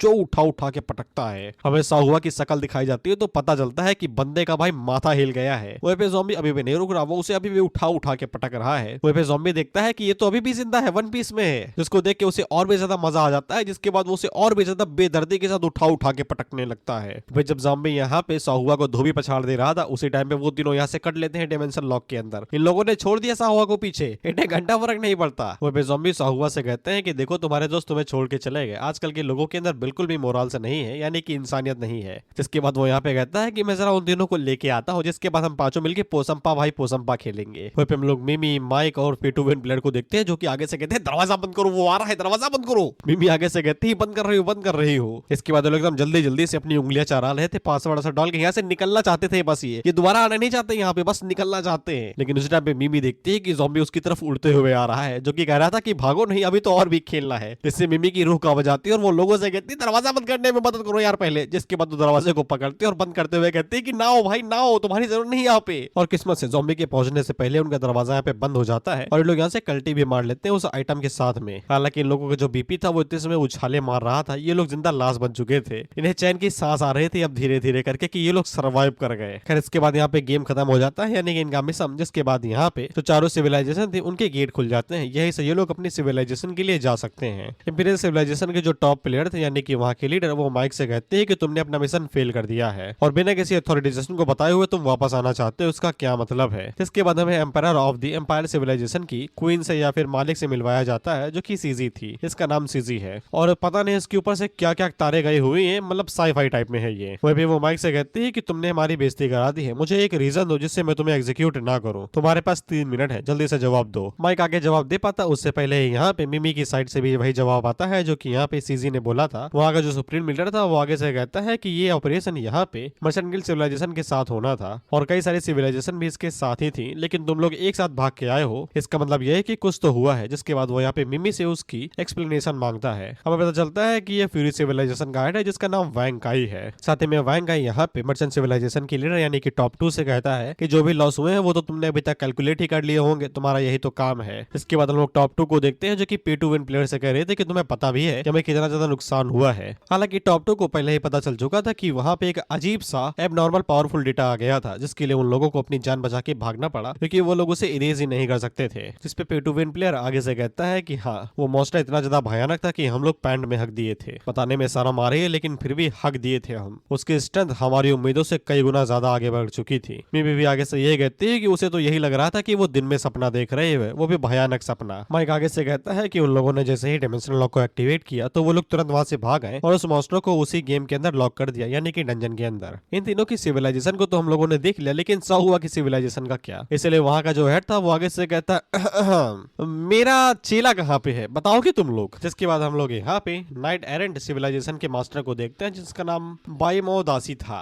जो कि उन लोगों से कहता है कि मेरा डिसाइपल कहाँ पे है, मुझे ये बताओ पहले। और वो उन लोगों से कहता है कि इतनी चुप्पी क्यों बनी हुई है। जिसपे इन तीनों के पास ही जवाब नहीं था, ये तीनों ही घबराए हुए थे क्योंकि उसे छोड़ के जो आ गए थे। जिसपे ये तीनों अपना अलग अलग जवाब देते हैं। जिसपे P2 मनी वाला प्लेयर आगे से कहता है कि वो तो हमारे लिए वहीं पे ही रुक गया, वो हमारी सेफ्टी के लिए वहां पे रुका है। माइक आगे से कहता है बहुत ज्यादा बहादुर वॉरियर था वो, पूरे एम्पायर में इतना ज्यादा बहादुर वॉरियर नहीं उसके जैसा। वहीं पे मिमी आगे से कहती है क्या पता उसे पहले ही खा लिया गया हो। और तभी साइड से एकदम पीछे से आवाज आती है कि तुम लोग इसे ढूंढ रहे हो क्या। और तभी ज़ॉम्बी वहां पे आता है जो किस्सा हुआ को उनके पास डाल देता है किसी लाश की तरीके, और उन लोगों से कहता है कि चिंता न करो, मैं इसे तुम्हारे लिए ही लेके आया हूँ। पेदासी अपने पोर्टल से यहाँ पे साहुआ को देखता है तो उसकी भी सांस अटक जाती है और ज़ॉम्बी किसी हॉरर मूवी के भूत की तरीके वहां का दरवाजा चीरते हुए कहता है कि मैं आ रहा हूँ। जिससे इन लोगों की दिमागी फटी, ये हक दिए पैंट में, इतनी ज्यादा इन लोगों की फट गई। जिसके बाद ज़ॉम्बी वहां का दरवाजा तोड़ते हुए अंदर ही आ जाता है और उन लोगों से कहता है कि यार उन नंबरों ने तो मुझे बहुत ज्यादा परेशान कर दिया था, बड़ी मुश्किल से यहाँ पे आ पाया हूँ, लेकिन यहाँ की जगह ज्यादा बढ़िया है। नंबरों से मेरा मतलब बाइनरी, कंप्यूटर की लैंग्वेज बाइनरी से बनी है 0101, और क्योंकि ये सारी चीजें डेटा पे बनी हुई है तो वो भी नंबरों में ही होगा। जिससे इन तीनों की तो फटी, ये तीनों आगे से प्रार्थना करने लगते हैं कि भगवान इस बार बचा लो, सब कुछ छोड़ देंगे, हम सर मुंडवा के संत बन जाएंगे।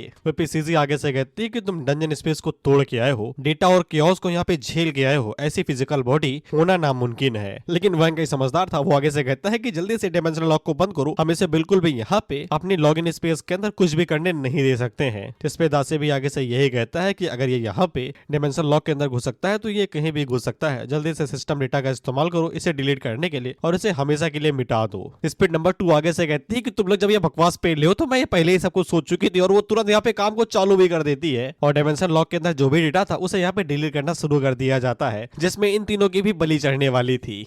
और ये आगे से चीख के कह रहे थे कि मालिक हम लोग यहीं पे ही, हमें बारे में तो सोचो। वहीं पे हम लोग ज़ॉम्बी को देखते हैं जिसे बहुत ज्यादा जोर से गुस्सा आता है। वो आगे से कहता है कि मैं यहाँ पे इतनी दूर से आया तुम लोगों से हेलो बोलने के लिए, और तुम लोग मुझे इस तरीके से दिखा रहे जैसे कि मैं कोई मक्खी हूँ, कीड़ा हूँ जो भगाए दे रहे हो। जिसके बाद वो यहाँ पे अपनी एबिलिटी का इस्तेमाल करते हुए कहता है कि अब तुम लोग मुझे यहाँ पे गलत ना समझना, जब मैं तुम लोगों को दिया हुआ फल तुम्हें वापस लौटा रहा हूँ। जिसके बाद वो यहाँ पे एक जोरदार पंच मारता है और ये पंच इतना ज्यादा शक्तिशाली था कि ज़ॉम्बी की जो ब्लड वेसल्स या फिर उसकी जो पावर है वो यहाँ पे डायमेंशन स्पेस को तोड़ते हुए सीधा इन लोगों की सिविलाइजेशन के अंदर जा घुसती है। इसके बाद यहाँ पे जो टॉप 2 की बिल्डिंग थी उसके अंदर एक तगड़ा धमाका होता है। इससे जो भयानक धमाका हुआ ऑथर इसके बारे में हमें कुछ भी नहीं बताता कि इस अटैक से हुआ क्या था, क्योंकि अगले चैप्टर के अंदर हम लोगों को एकदम स्पेस जगह दिखाई जाती है, एकदम खाली जगह जहाँ पे चैट ग्रुप चालू थी। वो चारों सिविलाइजेशन के हेड यहाँ पे आए हुए थे एक दूसरे से बात करने के लिए, ताकि वो ज़ॉम्बी नाम की मुसीबत को अपने ऊपर से हटा सके। टॉप 2 उन लोगों से कहती है कि सभी लोग जानते हैं कि यहाँ पे हम लोगों ने एक दूसरे को क्यों बुलाया है, लेकिन वो ऑपरेशन पूरी तरीके से बर्बाद हो गया किसी एबनॉर्मल डेटा की वजह से। दासी आगे से कहता है कि उसने कभी सोचा भी नहीं था कि यहाँ पे हजारों प्लेयर्स इतनी बुरी तरीके से करप्ट हो जाएंगे और अनडेड के अंदर बदल जाएंगे। सालों तुम्हारा ही तो प्लान था, अब क्या यहाँ पे दिखा रहे हो सिंपैथी। खैर इन लोगों के इस प्रोजेक्ट की वजह से अब यहाँ पे बहुत ही ज्यादा बवाल मच चुका, क्योंकि कई सारे अनडेड बन चुके हैं जो कि अब इन लोगों की ही कह के ले रहे हैं, और किसी भी पल ये जो हजारों अनडेड्स हैं इन लोगों की सिविलाइजेशन के अंदर घुस के इन लोगों की खटिया खड़ी कर सकती है। इन लोगों ने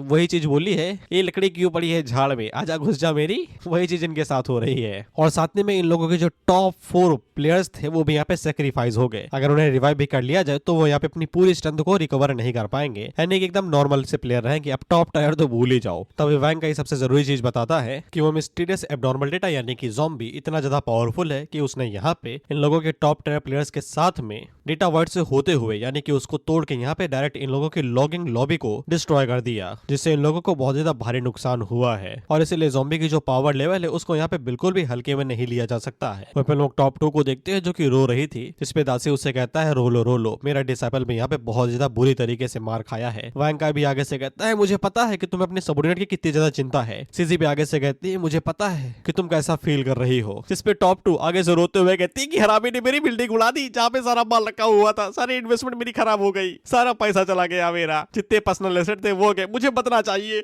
आई वांट रिवेंज। जिसके बाद उन लोगों के ऊपर चिल्लाते हुए कहती है कि तुम लोगों ने ये चैट ग्रुप मुझे उंगली करने के लिए बुलाया है क्या, साला ऐसे ही मेरा मूड खराब है और तुम लोग फालतू की बकवास करके और याद दिला के मूड खराब कर रहे हो। जिसपे तो दासी और वैंग का हैरानी हो जाते हैं कि ये इसलिए टेस्वे बहा रही थी क्योंकि इसके पैसे चले गए। साथ में सीजी का भी एकदम सेम ही विचार था कि ये इसलिए टेस्वे बहा रही थी, सबऑर्डिनेट से ज्यादा इसको पैसे प्यारे हैं। वह सीजी यहाँ पे टॉप 2 से कहते हैं कि ये तो सिर्फ फाइनेंशियल लॉस है ना, और तुम्हारी सिविलाइजेशन के पास कुछ इंश्योरेंस कंपनी करके कुछ तो है ना, जिससे तुम्हें जो भी पैसा लॉस हुआ है वो रिकवर हो जाता है। जिसपे टॉप 2 तो अपने घुटनों पे आके वो रोने लगती है। सीजी उससे कहती है कि क्या हुआ, मैंने कुछ गलत बोल दिया क्या। जिसपे टॉप 2 आगे से कहती है कि अभी तक सब कुछ ठीक था, लेकिन अब तुमने इंश्योरेंस कंपनी के बारे में बोला तो और भी ज्यादा दिल भारी हो गया। जिसके बाद वो और भी ज्यादा चीखते और रोते बिलखते हुए कहते हैं कि इंश्योरेंस कंपनी भी उसी की ही है, अब तो उसे अपने पैसों के साथ साथ बाकियों का भी पैसा देना पड़ेगा, यानी कि कंपनसेशन का अमाउंट और भी ज्यादा बड़ा हो गया है। और सबसे ज्यादा परेशानी की बात तो ये है कि टॉप 2 के पास फूटी कौड़ी तक नहीं है। वो पे इन तीनों का हो गया था, ये भाई उठ चुके थे। इसलिए दासी आगे से कहता है कि पैसों की बात हम लोग बाद में करेंगे, जिस मैटर के लिए आया है वो सबसे ज्यादा जरूरी मैटर है। ये लोग ये डिस्कस करना चाहते थे कि ये लोग ज़ॉम्बी को कैसे एलिमिनेट करेंगे हमेशा